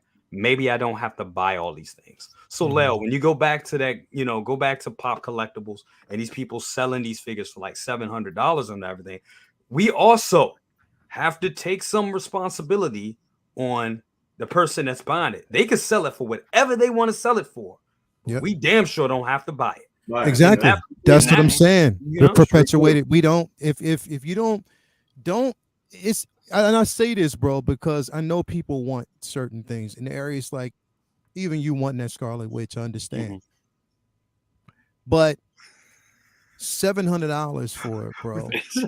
That was like, a lot. Blazing Agent, if that was you, Blazing Agent, I'm just you're gonna make me feel guilty of thinking about That's it. Funny. I hope that wasn't you, Blazing Agent. I love you so much, please. But no, it's funny. That's funny. But no, if that $700 or $800 for a figure like that, bro. I mean, I get it, and I know it's something that you want. It's very creative. It's art based. It's a beautiful piece. But I guess we have to ask ourselves, like, is that where? And here's the thing, bro. I know you can probably end up, and I hope you'll end up finding it for cheaper than that somewhere, bro. Yeah, just be patient. Yeah, I hope you do. But again, when I saw that with Pop Collectibles, bro, today, I actually unfollowed them, bro. And I will never, ever. I can't believe they have it up now like that. It's not even out. From a company that does stuff like that. I won't. And here's the thing is they're not the only one, bro. No, they're not. They're not the only one. And that was one of the reasons why I kind of, again, we already know Toys Wonderland, they've done their things every now and then. But we have to also point out other companies who do the same, bro. And that's why I just, you know what, I decided to keep everything stateside. If I can't get it, that I just wasn't meant to get it. But I keep it stateside. That's what I did with Spec Fiction for, you know, I got the Batman all in set from them. I got the Cavill BVS from them. Yeah. And if it arrives late, it arrives late. At least I know I'll get it.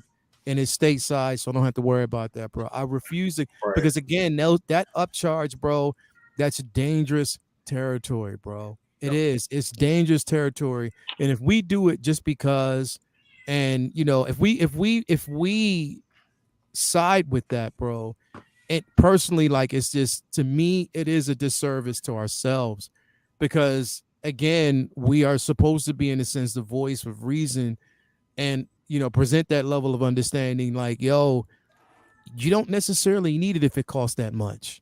You don't. Yeah. You know what I mean? You definitely don't need it. Dude, I'm seeing that Warner Brothers 100 Wonder Woman and the Disney 100 Iron Man sell for $900,000. Crazy. Selling out on eBay. Crazy. I mean, that's blowing away the dark side etiquette at this crazy, point. bro. About 2-pack money. Crazy, bro. That is insane. But the thing is, it all goes back to the simple fact that when you create that level of exclusivity and you put that out there that way, right, this is what happens. Yeah. You know what I mean? And it's sad, but right now we can talk about it all we want, but it's not going anywhere, because this has been happening for years, bro. It's not going anywhere at all. So absolutely, it is. I remember, like, here's the thing, bro. I remember now. Here's an experience, bro. When we talk about sneakers, bro. So remember when I remember I was living in Australia. Now, when the all black, and it was all black and gloss blue. I forget what they were called. The 11s, the Jordan 11s dropped. All black, gloss blue at the bottom, right? The Gamma Blues, yes. The Gamma Blues. The Gammas, that's definitely the Gamma, all black Gamma Blues, bro. And those joints, woo, anyway. Yes. So in Australia, and how their system works is it was a Nike store. So we went to George Street. It was in the plaza, the very downstairs, whatever. I got up early in the morning. I went to the city because they were releasing them early morning Saturday. Just got up early in the morning, went, stood in line. And the way the system worked is you had one dude. Now, mind you, I'm telling you, bro, this is why, you know, they call it Asia for a reason, because, you know, the Asian community, bro, they know how to work. And what I mean is they know how to work when there's people in line. Had one dude in the front that went down the line and was asking people their size. What size are you looking for? Okay. What size are you looking for? Okay. What size are you looking for? Okay.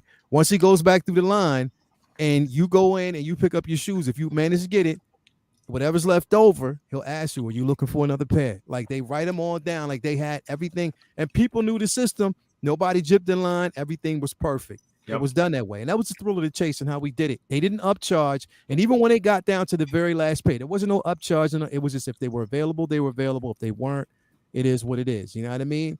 Yep. But bro, that system works.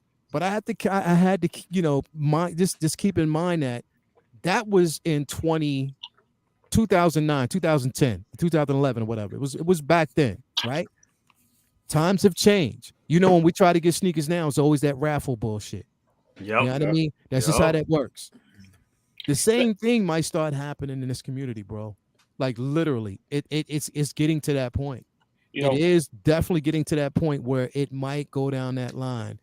And again, the things that we want, if we keep going down this road, bro, those prices are going to keep hiking up, because they're like, yo, they'll pay anything for it. You know, I'm going to bring this up. We'll piggyback on that and go a little bit of a different direction. And I've talked about it with a bunch of people, but who says that there's a guarantee that these 6 scale companies are going to be around in 10 years? Right. I'm just throwing it out. I mean, we've seen business. I mean, there's no guarantee, bro. I'm just throwing the question out. I don't know what you guys think, but they can go out just like KB Toys did, bro. They can go out like master replicas. You know what I'm saying? It happens. Or Kenner being bought by Hasbro. Like, it could be. What's here today can go tomorrow, man. It's just the way it is, bro. In 30 years, our collections could be worthless. Yeah. Even like you got to go. The only thing that's worth anything right now is vintage stuff. Like for people who are trying to make money on flipping the stuff, it's a short-term thing. Exactly. You limited to 2, but if no one gives a crap about it, no one's going to buy it in 30 years, which I think is where you're going, Costa. Exactly. Yeah. Right. Yep. So, Exactly. Donnie is right. Best Buy just announced they are ending physical media, bro. Wow. I hate that. They just made that announcement, fam. Physical media is out the door. It's gone. Physical media is gone. Yeah. That's what I mean. Things are changing. You're not selling no more Blu-ray players. You're not selling, any of those items like that you have to turn around and take a disc. All digital, but now we can all get screwed. That's exactly. That's what. Look. Me and my wife was talking about this last night. Like, we love watching scary movies during Halloween, and we were looking one night, and we watched. We watched the AMC Fear Fest, and we were looking for certain movies. I think they started, and that is a little later in the season they started to play them, but we were looking for the original 1978 Halloween. Am I 870? Is that 78? 78? 78 Halloween. We were looking for it, and we were like, where the hell? Why we can't find it? Why is it not on the? They kept playing the Rob Zombie one, which is great, but it ain't the original. You know what I'm saying? So we were like, what the hell? And then I told her, I was like, you know what?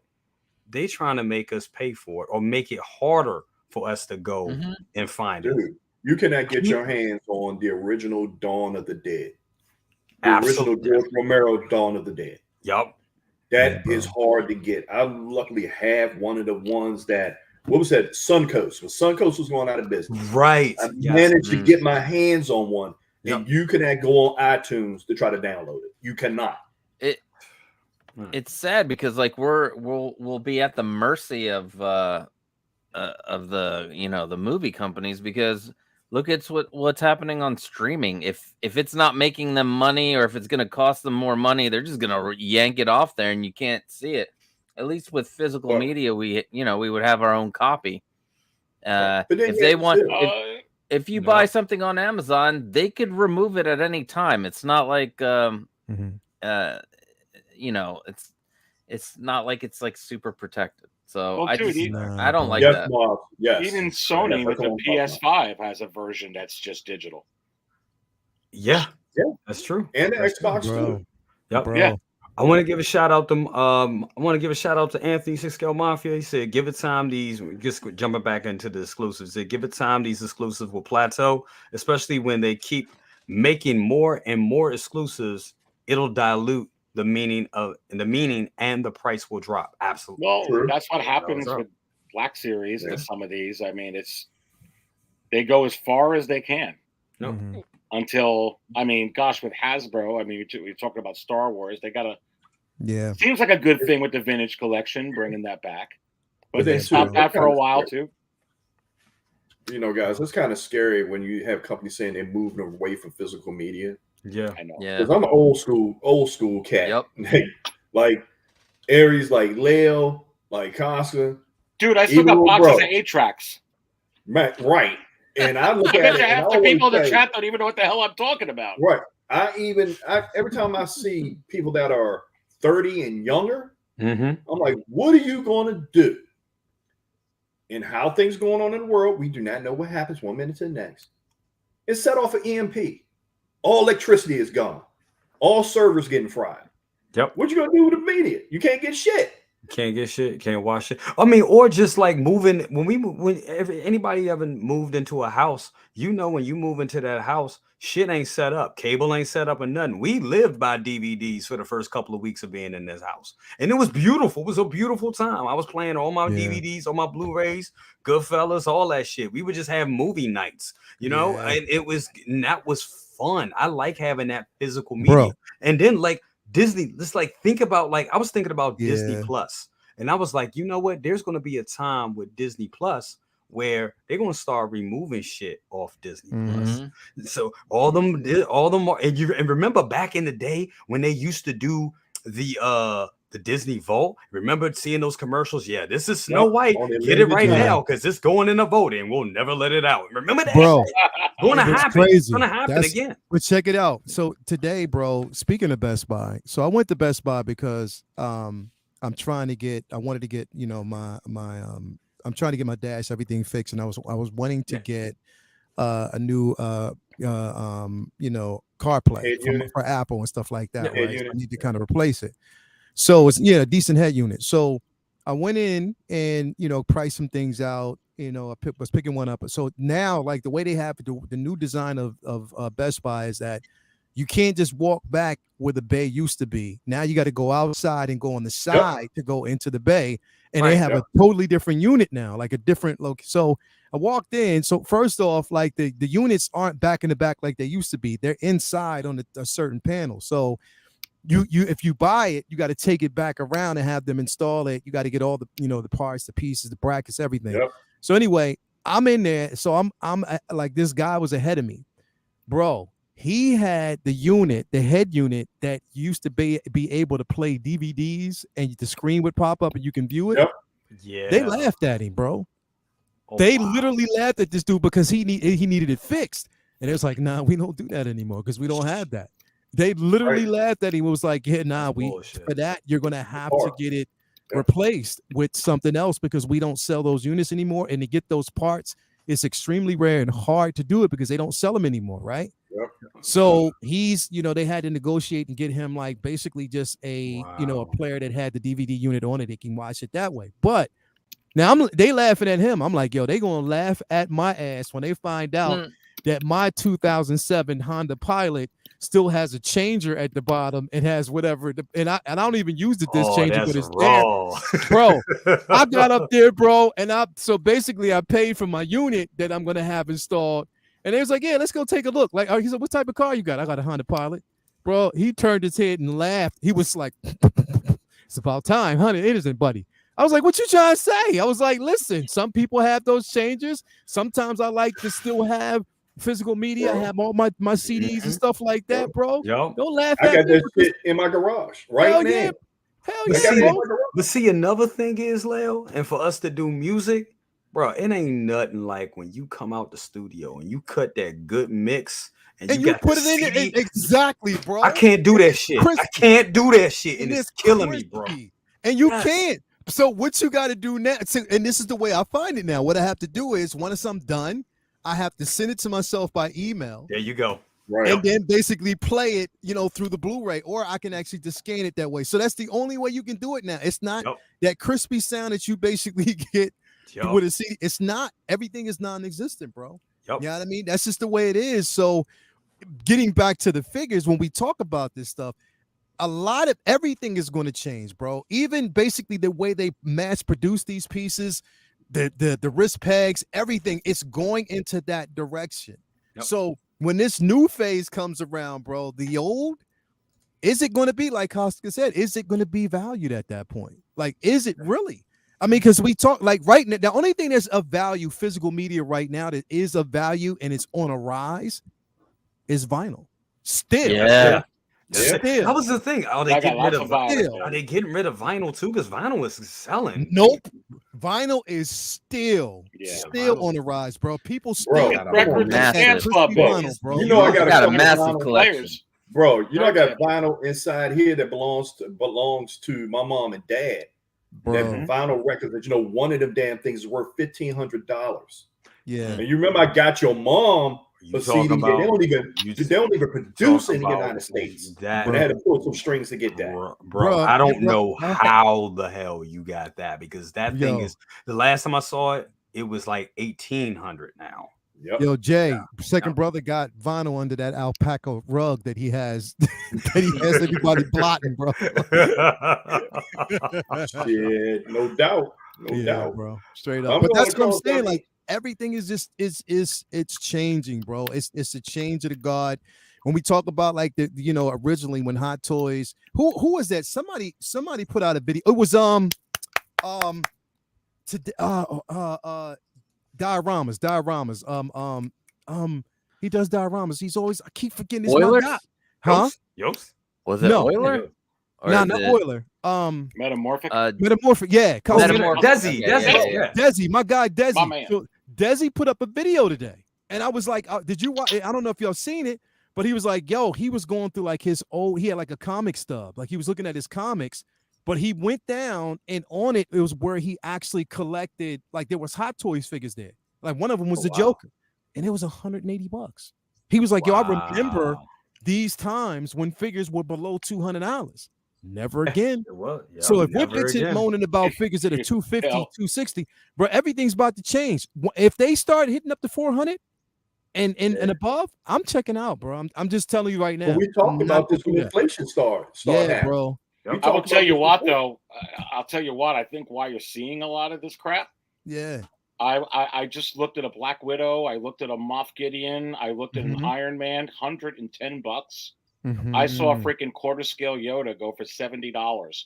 I see Black Series figures killing these things. That's part of what's going on too. And yet that damn hologram Iron Man is still high on Sideshow. It's still $300. What? I see Mark 85's layout battle damage and regular ones go for $210. New. Wow. I mean, it's problem, bro. So I feel like that. I feel like they're scrambling. Like, hey, I mean, I don't even know if it was as simple as like we made too much stock. It's low. Lewis, you're right. We are already there, man. EJN, thank you for the $2 bombs. That I still have a cassette deck in my 2008 Acura TL. That's what's up. That's what's I got one too, baby.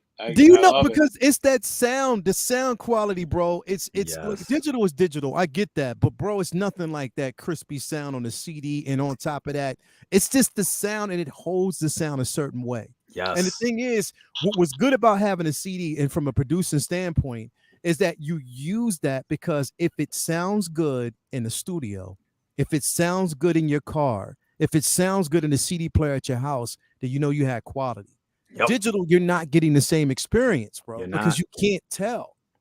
You know what I mean? It's flat. So it's really, really flat. So it's crazy, bro. This whole thing is crazy. Definitely is. What a great conversation. Before we go, I do have one more. Damn, the time just flew by tonight. Damn. I do have one more topic I want us to take a look at. We talk about another thing. We talk about tap out. Our good friend Denobi. We just seen him at the earlier of the show. We talks about, collectors tapping out, tap dancing, and I had to do some tapping myself. I think at some point in collecting, we all had to do a little bit of tapping. And what we mean by tapping is when you get, you go and you do a bunch of pre-orders. And then when it's time for those chickens to roost and come home, you just ain't got the money. So you got to tap out of that pre-order. You're like, I don't have it. So, and it's not good to tap out, because you're losing money a lot of times. And now these companies like Sideshow are very unforgiving. They're not gonna be like, you can't even convert to a, if you pay it right, if you're trying to pay it all at once, you can't convert it to a payment plan. They're like, no, we want that money now. And then you're like, but I ain't got it. They were like, well, we gonna take that. We gonna take that NRD. That's ours. So, tapping out, you're losing money. So I wanted to just ask, when is it? When is a good time? When is it okay to tap out? Leo, I'm gonna throw 10 artisans a year. No, 10 artisans in 6 months. You said, when is it okay to tap out? When is it okay to tap out? 10 artisans, goddamn. 10 artisans. Here, all right. So it may happen. So Toya came downstairs today, and we were. I was working, and she came downstairs. She was telling me about her day. Something happened in school. This little, this kid. He's like a trouble child in one of her classes, and basically, because of what she teaches or whatever. Anyway, we talking about it, and then she stopped and she looked in the Costa case. Costa case.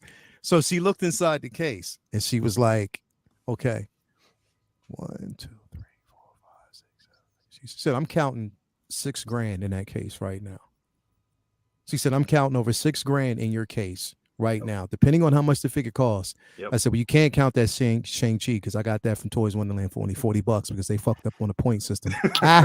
Got y'all. But anyway, but she was just counting. She was like, yo, It's a lot of money in that case, right? There's a lot of money. She said, now that's just in that case.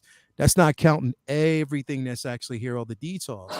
Right. And she was just like, yo, are we being responsible at that point? Are we really, really being responsible? I'm like, what do you mean? The bills are paid. As long as the bills is paid, you know, whatever. But I mean, I did have to think about it because I'm like, yo, all of this stuff here, just imagine how much it's going to be when those prices shoot the fuck up, bro, even more.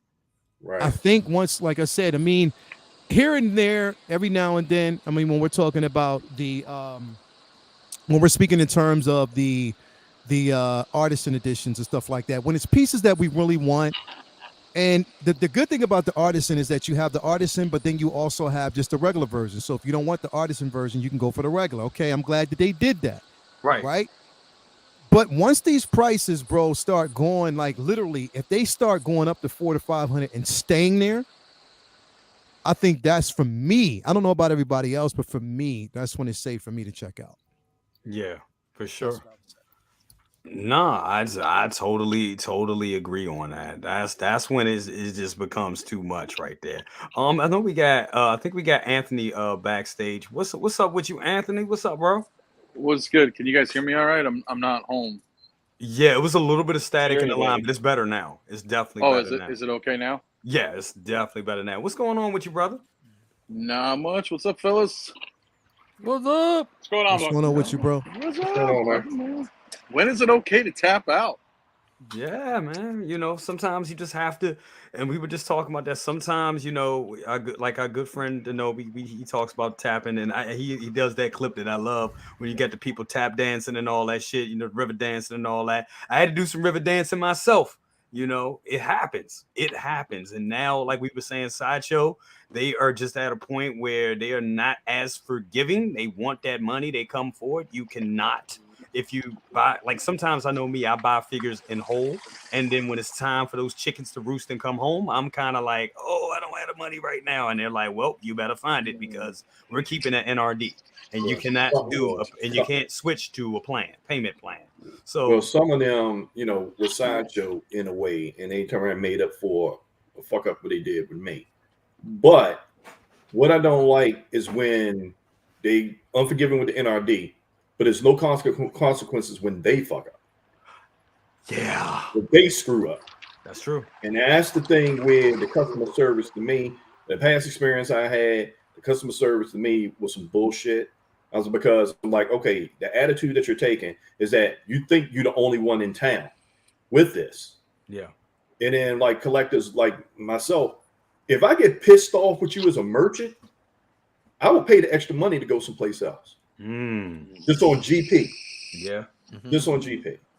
Now, they turn around and fix in their weird way to fix the little issue, like, okay, but then still, it's accountability all the way around. But when you start getting to the time of like talking about when it's time to tap out, is where I look at it. If figures start coming out the break, and I said this before, when they start coming out like $400, like for regular, like a regular figure, that's when it's time to reevaluate stuff. In some cases, I may, if I love the figure as much, I'm supposed to be buying 6 figures a year, it may turn into 2. Right. You know, it depends on where you at economically.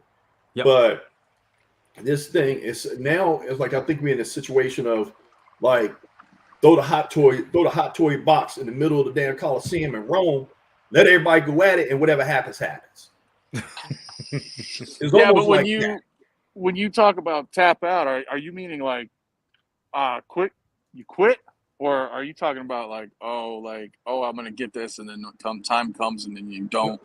Yeah, when time comes, when time here's how I look at it, man. I love Denobi, man, but like that whole tap out, you know, and it's in jest is how I look at it, because at the end of the day, like, you are the master of your domain, bro. So whatever you're comfortable with, man. If you don't want to buy something, you change your mind, fuck it, that's what you do, right? If you have figures, you know, man, I don't know how many years, bro, but I've sold at least 100 figures, like through my whole fucking collecting and, you know, whatever you call it throughout my life, right? Right. Don't matter. People go, oh, you're crazy. Why'd you get rid of it? I don't want it anymore. Or maybe I need the money, or maybe my collection's evolved. Like, so I don't think I don't think that's a real thing. Well said, Buzz. Well said. Because at the end of the day, it's your collection. I mean, Right. now I can get to a point as being content creators. There's certain I don't want to say like stigmas or there's certain things usually that people scrutinize a little bit more, right? If you're always like, oh, I'm getting this, and you never do, Right. I could get that, right? But Right, as like a collector, because like first and foremost, you know, I've said that shit forever, man. I've always been a collector first, you know what I mean? Doing content is secondary, right? It's a hobby. So as a collector, you decide what you want to have in your collection, and some things have to go, bro. You know, like I was super excited to get what was it? The Afterlife Ecto 1. And I mean, I'm technically still getting it, but I don't know if I'm going to keep it. Because at the end of the day, I'm not like, this isn't the 84 that I want, right? And then it's freaking huge. I got other vehicles or whatever the case is, man. Eventually you get to a point where you run out of space, right? That's like a very real fucking thing. And, you know, 5, 6, 7, 8 years from now, whatever, this new figure comes out or this new IP, and you're like, you know what? Yeah, those Avengers were pretty cool then. I don't mind getting rid of them, right? It doesn't make you any less of a... So I don't believe in tap out. Sorry, I know it's a little long-winded. No, but I mean, you make a good point. Like the Ecto 1, like that's a big purchase, and yes, tapping out may mean you may lose an NRD. I think the NRD could have been. I think at one point it was like 250 or something like that. The NRD, but if you are facing, let's just say you have a situation where you couldn't fit it in a Maji case or a Maji space. Your Maji space was too small, or it was coming at a bad time. You had a health situation, a health scare, or a change in life, or you lost your job, and you're facing this $1,600 payment. I think that's a good time to tap out. Bro, even then it doesn't matter, man. You could just wake up feeling funny one day and being like, you know what, I don't like this shit anymore. And that's okay. Yeah. And that's okay. I agree with that. Right? Like, I mean, that's okay. Like, I mean, it's just how it happens. Your taste changed. I mean, think about like when we were like in our 20s or something compared to now. I swear there was stuff back then I was like so into, or maybe it was like certain bands that I was like absolutely like in love with this music. Now I'm like, you know, like things change, like you change, humans change. That's what we do. We evolve. Some things are, you know, lifelong, but you don't necessarily have to be 100% committed in a collecting capacity in order to be like a fan of something, right?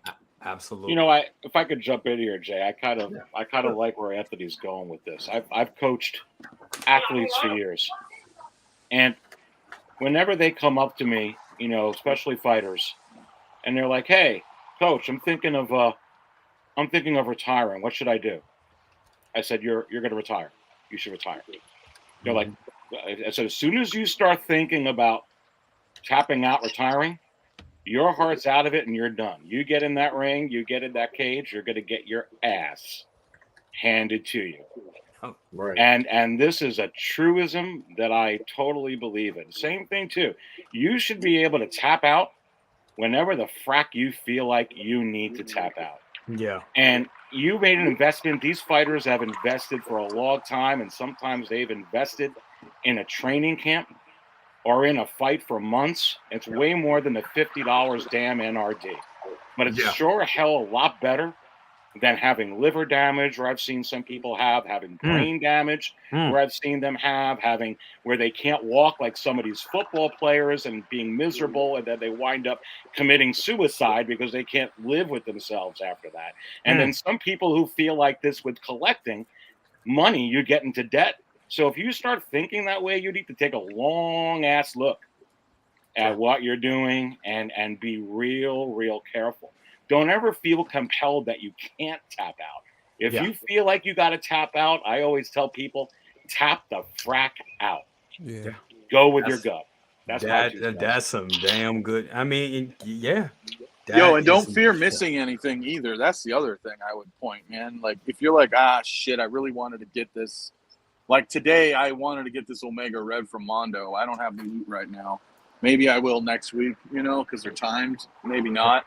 If I miss it, it's just an example, just in 6 scale, but that goes with whatever your favorite character is or whatever you're into. If you miss it, you miss it, dude. There's always a way to get it. You know, the market's so crazy these days that like I've personally never found a figure that I couldn't obtain at a decent price. You may pay a little bit more than retail, right, down the road, but it's never like nothing's super out of reach, bro. Like other things can be more important at the time, you know. And don't worry about missing something because you'll always have a chance to get it. We see it all the time. People will buy a figure that comes out 2 days later, it's on the BSTs. That's true. Even with that Joker, I mean, you're going to see it with. I mean, everybody's in love with it now, but you're going to see that with Gandalf. Give it a couple. Give it after everybody has it in hand. You're going to see it with Gandalf. You're going to see it with the 2-pack. You're going to see it with the Artisan Joker. You're going to see that. I mean, in this, what I have learned, and Big Brother can attest to this, I have learned patience is the key, especially when it comes to collecting. Patience. His collection ballooned over mine in half the time it took for me to get my collection. And don't and feel it was just bad by being patient.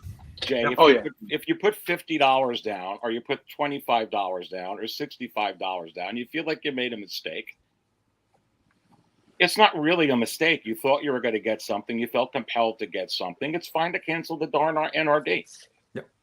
It really is fine. I don't see anything wrong with that. And if you're feeling any type of thing like, well, I really can't do that. If you're feeling you can't make that payment, or you don't want to pay what's extra, don't feel bad at all that you wasted money. Because if you're feeling something in your gut where you can't take care of your family, or you can't pay that bill, or you can't take care of something, it's fine. You learn from experience, and then you start figuring out, am I going to put a pre-order down on this? Right? I think I can handle this pre-order. Maybe I'll go it a little bit low. You'll start feeling it out, but never feel bad. Oh, I got to keep this. Now I got to spend $500 on this Joker because I put the $50 down. I'm bound to it, and I don't want no one to make me feel bad. Don't even do what's good for you. That's not even, doesn't even make sense when people do that. I know, like for myself, getting into this hobby right here, I would finance this hobby. I stopped drag racing. Yeah. I stopped drag racing. Bro, little bro, I was be out there doing that before the Fast and Furious became Fast and Furious. People call you 2 o'clock in the morning. What you trying to do? I got 400. This person got 400. But then after a while, I'm starting to get older. It's starting to hurt to actually get on the ground and fix something that you tore up racing somebody. The money that you had to pay to do it. And then a lot of times I was doing it was a damn car that I was using to go to work. So, after a while, you got to change one vice for the next. So for me, financially, I look at it in the sense of, okay, something got to go. Yep. Something has to change. Ain't no way in the hell I could do this and be on the track. Right. I go to the track, but it's on occasion, on big occasions when I go. But I can't do that and do this. Or go do that and hang with the fellas and spend $300 or $400 in drinking beer and talking bullshit. You got to figure out where your priorities lie. And then add in the fact when you have family. Yep. When you have family, that rules over everything. I look at, like, say, Vincent, with Leo just around said with his daughter, which was touching. I know what if something ever happened to me with this collection, I give little Macho the choice of what he wants to do. Yep. And the choice for what he wants to do. Say word. Yep. If you feel like you need to sell it, need to sell things to get you ahead in your life, do it. Yep. But get to when you said tapping out, like pick it back off of Mafia, there is, I consider different levels of tapping out. Like I would say that I tapped out at the drag racing because I looked at it like, okay, the return on investment wasn't there. Absolutely. Different seasons, bro. Different seasons for different things. Different things. Like Aries, I'm like in the same, like with you coaching athletes. Dude, I was being a damn at my age. I really stopped when I was about maybe 47, rolling around with jiu-jitsu with 26-year-olds. Out of shits and giggles. But they got to the point where it's like, oh, Father Time is starting to catch up because I'm not getting off that mat as quick as anybody else. And usually with the younger guys, I do like, okay, you got the little pretty girl over the corner. I'm going to let you show off and give all what you know. And then that's old black people call it old man strength comes in. So then I got you. Yep. You know, So- your body gives you signs, and sometimes we don't want to admit that. And I get it. And we all go through it. And sometimes our brain and our spirit gives us signs too that, hey, there's a change coming. And sometimes we resist that because we've been used to a certain norm. And sometimes it's okay to change and be like, you know what? I'm not feeling this anymore. I'm going to go ahead and move on and do this. And sometimes that's appropriate. Sometimes, for whatever reason, it's not the right choice. But it's not wrong if you go ahead and do it, in my view, to tap out. Jay, man, you brought up some real good stuff here today, dude. Yeah, I took some. I was slow week. Slow week. I was like, I'll be damned. We're going to talk about Hot Iron topic. Man. We talk about Iron Man and the Blue Smurf all damn night. But Costa, that Iron Man does look. Hey, good, I though. take that personal, Blue Smurf. He is a Blue Smurf, man. I mean, hey, Yeah, it's an it is. exclusive. I wish I got that Blue Smurf because I would have been flipping. Anyway, Casca, just wanted to wrap up on this tap up thing. Did you have anything that you wanted to you know, anything you wanted to chime in on this? Yeah, just I have had to recently tap out of things. So I had a fully paid off Afterlife Ecto 1, but decisions had to be made. Oh wow. So, You let it go? No, brother. listen, I did this, like I told you, years and years ago. I would always say, you know, one day I'm gonna get it. It's gonna be there. I'm gonna get it. So I'm gonna, you know, things are gonna be fine, and I will get the one that I want down the road. That's right. So like the 84, Mm-hmm. because those are you know, I have those Ghostbusters. I have the you know, the Blitzway one. So I don't know. And your odds I are like- better now because it's two. Yeah. It's two because the odds are better. So yeah. So yeah, so I've had to tap out of a few things recently. You know, shit happens, life happens. Yep. And you can't like my wife says, I can't have everything. That's right. Even though I want it all. That's But right. anyway, no. Yeah, you got to do what's right. You know, for you, your family. And I agree with what everybody said. It's they'll be there. If it's something that you know really want, and it's something that you know brings you joy, it'll be there. The patience is the key. That's all it takes. Just be patient. Don't fall for the hype. You Yes. know, it's not even the YouTube you know, content creators that are causing any of the, you know, most of this hype. It's those Facebook groups. Like Yeah, you get people posting stuff and oh my god, and then it's like 20 pictures of the same thing from 20 different people, and you're like, Yep. oh my god, I need that. Well, I didn't want it yesterday, but today I freaking need it. I need it so bad. I need it. And then you get it, and then you're like, why'd I get this? Yeah. I don't even want it. So just be, you know, scrutinize your collection. Only get the things that really bring you true joy, like Marie Kondo everything. You know, only keep things that give you joy. So there you go. Great advice. I mean, just damn good advice. Want to give a shout out to Blurred Dad Life for the $5 bomb. Thank you so much, says. For me, I set a lifetime target of 75 to 100 figures, and that's a wrap for me. Wow. He said, I'm certain that I can curate a great collection in that amount. That is amazing. Wow. That's a lot, but it's not a lot. If you know what I mean, if you know what I'm saying, it's a lot, but not a lot at the same time. And if you could do that, that's amazing. And that's what it's about. It's about curating a collection and maintaining a collection. And I took for a while, I remember I used to be like, and Big Brother would tell you, I used to be like, oh my God, I've been collecting Hot Toys since, even when I first came on YouTube, I was like, I've been collecting, nobody can't tell me nothing. I've been collecting since 2008. I'm a collector. I know this, I know that, blah, blah, blah, blah, blah, blah, blah. And it took me a while to realize I'm not that kid in an apartment, in an apartment bedroom with 4 Detolfs and maybe a DeLorean. I'm not that kid anymore. I went from having 4 to about 8, 9, 10 Detolfs, and then Costco cases and all that shit out there.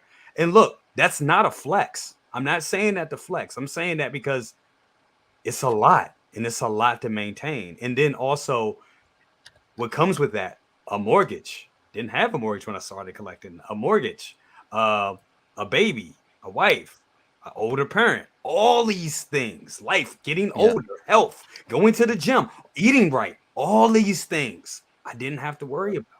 Now I have to, and being a collector. So how do you maintain it? So that's why I wanted to do this show like this tonight, not just talk about bring up figures on the screen, but something that the community can actually use, and leveraging all of our knowledge on collecting and on these topics. And I hope we did that tonight. I think we did. Hope we were able to help some people out. Maybe not, maybe so. But before we go, want you guys to indulge me just one more time. I have to put this on the screen because I just love it so much. And with Leo telling us that lovely story about your daughter, and you just telling us that story about your daughter just lets me know how good a father you are and how great a daughter she is, man. And I really appreciate that, bro. I look up to you. I look up to Costco. I look up to Aries. I look up to Big Bro here.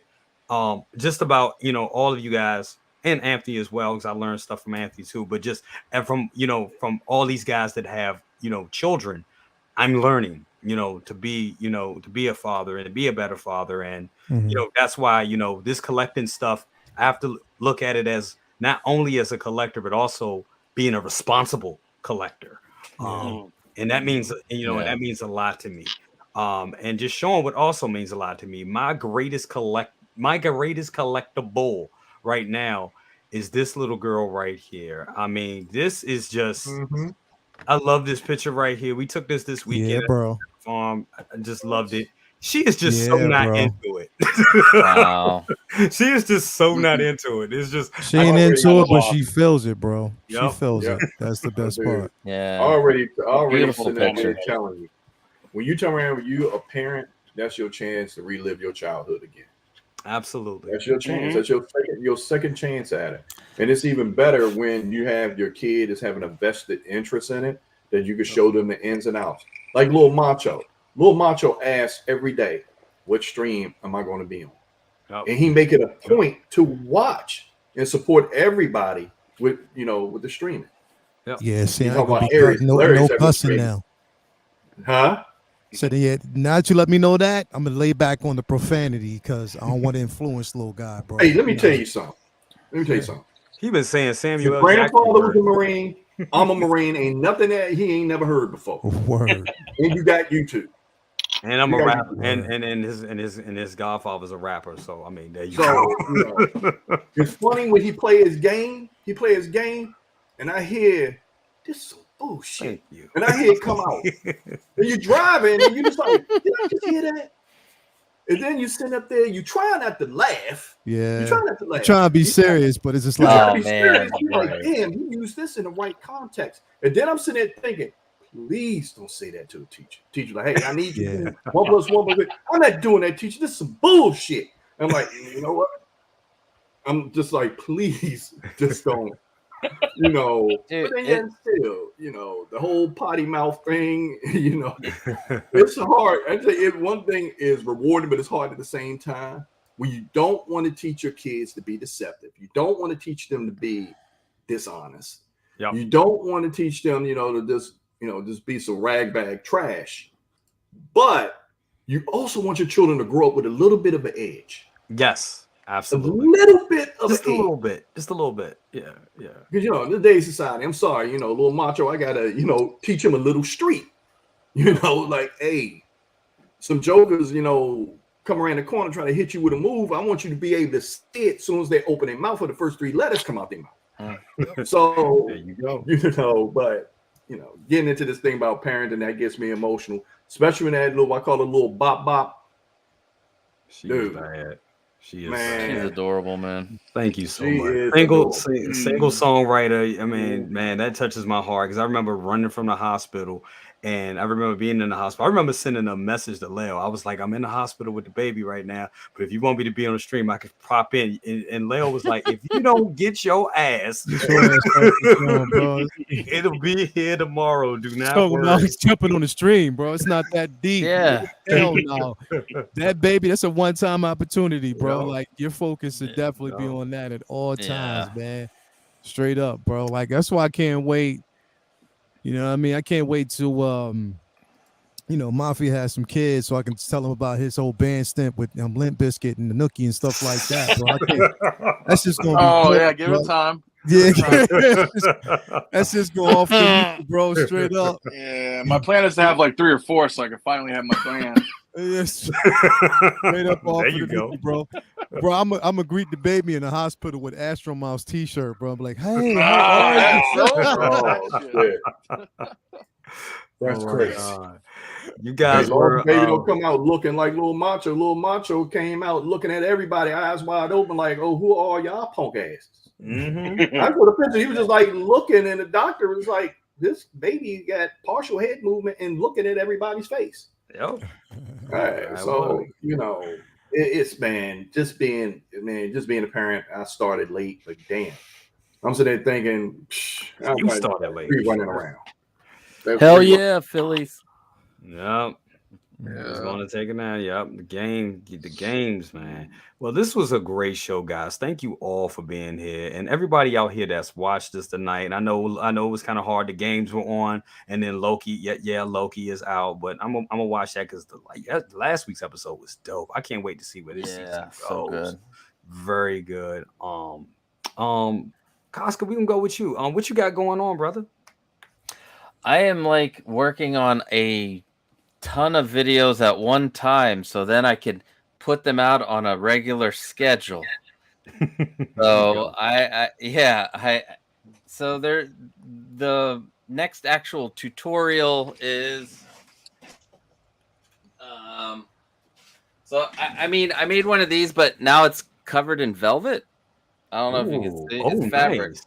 And that's a riser. Okay. Yeah, riser, figure stand, whatever. It's actually, this is what you would get from Magicase if you ordered theirs. It's exactly the same one, but it'll come in less than 10 months.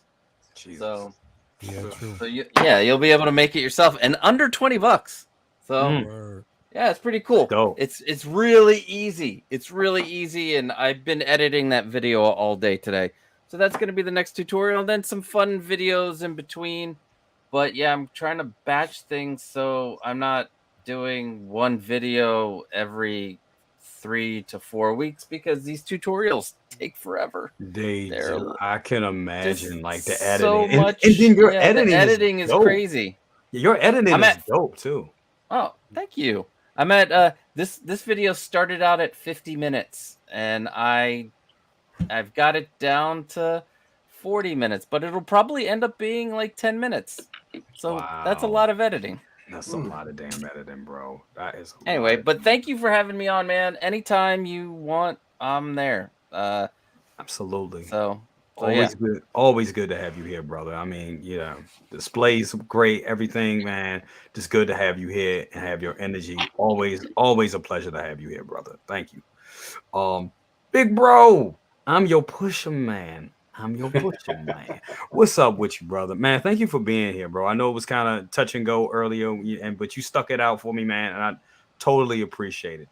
Definitely appreciate it. Dude, no, I just feel like I got, the trilogy of Terror Doll, Pennywise, Chucky, everybody just stabbing the shit out of me right now because the body aches. I had 3 vaccinations done yesterday. And damn. Oh, damn. All at once, dude.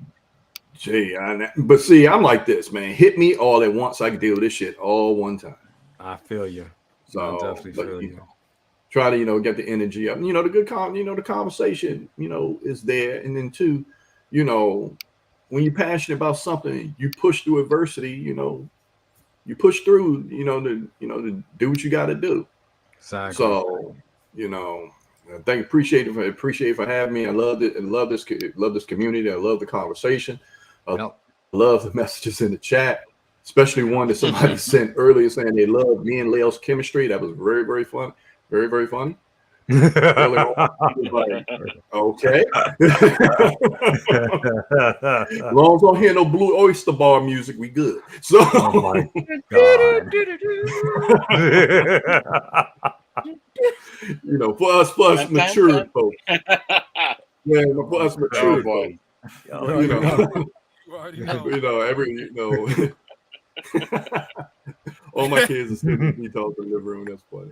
Yeah, but thanks for having me, man. You know, it's always a joy with being around cool people, and just absolutely. You know, that's everybody. You know, everybody in this community. Our community is small, but one thing about it, we tight knit. We have our issues like every other family. But, absolutely. You know, as long as we be respectful to one another and just like, hey, have a conversation. That's all you need to have. And I mean, man, I ain't gonna lie, we love everybody. I mean, even some people we probably don't talk to or haven't streamed with in a while. I even check in and watch them sometimes. That's me. I watch everybody. I just check in. You know what I'm saying? I check in because at the end of the day, man, we're all human. We all human. We all make mistakes. We all do shit. We all say shit. I guarantee you, if it's one of us, you know, somebody puts us on the bad side or whatever, and they come on Facebook or social media, whatever, and they pour their heart out, none of us hold any ill will enough to have a listening ear. And sometimes that's all that matters. Absolutely. Yeah. It's good stuff. This is true. True. Absolutely. Good stuff. Anthony, going to you, brother. What you got going on? You got a big show coming up this weekend, right? Well, I don't know if it's big, but yeah, I mean, I'll have the Saturday show. That's what she said. This Saturday. Yeah, that's what she said. But then you shock them, you know, with the surprise, and they're like, "Oh, virgin ears, baby." So I've done you never that. know. You never know. Yeah, I've done that. That works. But no, right? It does. It does, man. Give them the shocker. Yeah. No, but I mean, yeah, obviously, thanks, man. I'm sorry I was late, man. I've been working, and I just figured if I can get in here, I'd get in here. So I know kind of came in a little late, but no, Saturday show is Saturday show. Nothing too fancy this Saturday. The 28th though, Saturday, October 28th. I am doing a giveaway though for the channel members again for Halloween. I'm going to give away a New Wave Toys arcade, the Ghouls and Ghosts that just came out. So that'll be kind of a fun one. That'll be like a Halloween stream. You know, we'll do that, and that'll be fun. But that's awesome. Nah, man, just work, bro. I mean, my Gandalf is, I think, here. It's in California, so ooh, I can't wait for that. I cannot wait to do a review on that. Oh my god, yeah, I'm excited for that. Yeah, I'm super excited. You know how much I love Lord of the Rings. So yeah, finally, there's an in-art figure I'm excited for. You know, I mean, it's not that the Joker's an amazing figure. It's super, super, super good. It's just that's not my IP. You know, Lord of the Rings, I'm stoked for that shit. I'm like, oh my god, I just can't wait for Gandalf. So yeah, I have that coming in soon. A couple other things, you know, and you know, just take it day by day, my friends. Right? Sounds good. Yep. Always working. Sounds good, my brother. And also, I don't know if we have that link, but also wanted to on air congratulate you on those pictures of Alana Torres. You did the photos for X06. You did the photos. Those are Anthony's photos. If you look at that figure, those are his photos. I remember him showing it to me like, "Oh, does the light look good?" I'm like, "Yeah, it looks good. This looks good." And there they were. I looked up on Sideshow. I was like, "Wait a minute, those are the photos." So looks amazing. Oh, I didn't even look on Sideshow. That's funny. Yeah. Wow. Yeah. I suppose she's up there too. Yeah. Yep. Amazing. Well, thanks, man. Amazing. Yeah. Good work, photos brother. For Torres. First time. So pretty damn cool. Pretty cool. Super pretty exciting. Appreciate it, man. Yeah. Absolutely, brother. Thank you for being here and joining us and all that. Always, bro. Always. Absolutely. Aries, what you got going on, brother? Man, it's always fun being here, baby. Always fun being on Best of the Best. You have to wonder, Are the Diamondbacks going to take the World Series? Are the Phillies going to take the World Series? Are the Houston McAstros going to take the World Series? Are the Rangers going to take the World Series? Oof. You have to wonder. I don't know. But listen, all I can tell you is the Steelers are going to the Super Bowl, go into the NFL. You can lock that in, baby. Pick it all the way. Come on. What's going on? I don't know. Market stuff, market things, this, that, Aries stuff. Thank you for having me, baby. Absolutely, brother. Hit the like button for Brother Cousins. Let's go.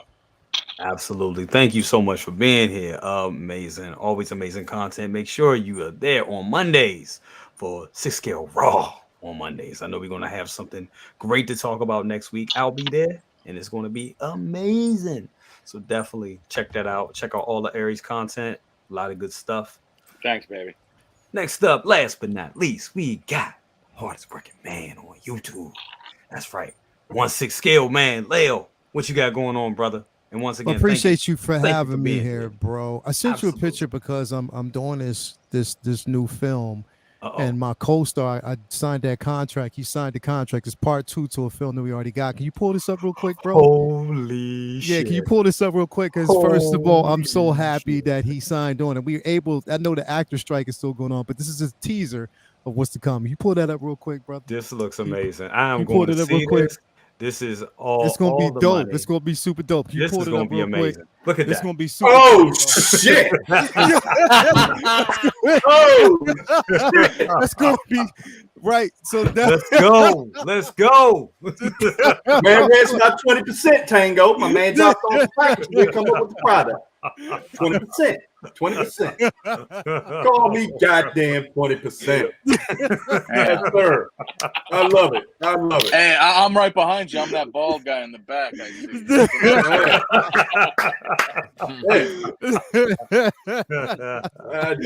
Damn, Leo. I knew it was coming. But you kept talking that damn block and that shit. I said, you know, it could be a matter of time. I'm gonna see that. That's good though. That's good though. Had to do it, bro. I love it. Damn good. Hey, damn look, good. that shit on my page. I guarantee you, all my high school friends will be fucking tripping. Gotcha. That's wow. I love it. All right, I'll put it up there if you're done. But no, man, thanks for having me, man. It's been a blast. Absolutely. What we got going on? Yeah, tomorrow's still, Figure Flex Friday, of course. That's why, yeah, bro. I'm saying I gotta focus, man. I can't talk. And I was trying to do that shit quick before he got to me, so I can send it. I was like, I'm sitting up here like, hurry up, let me see this down. So it just took a long time, man. But nah, Figure Flex Friday. Tomorrow, we got that going on. Don't know if I'm gonna do Collectors Lounge on Sunday. I'm not really sure yet. I'll think about it. I might skip this Sunday. Okay. Just take a break.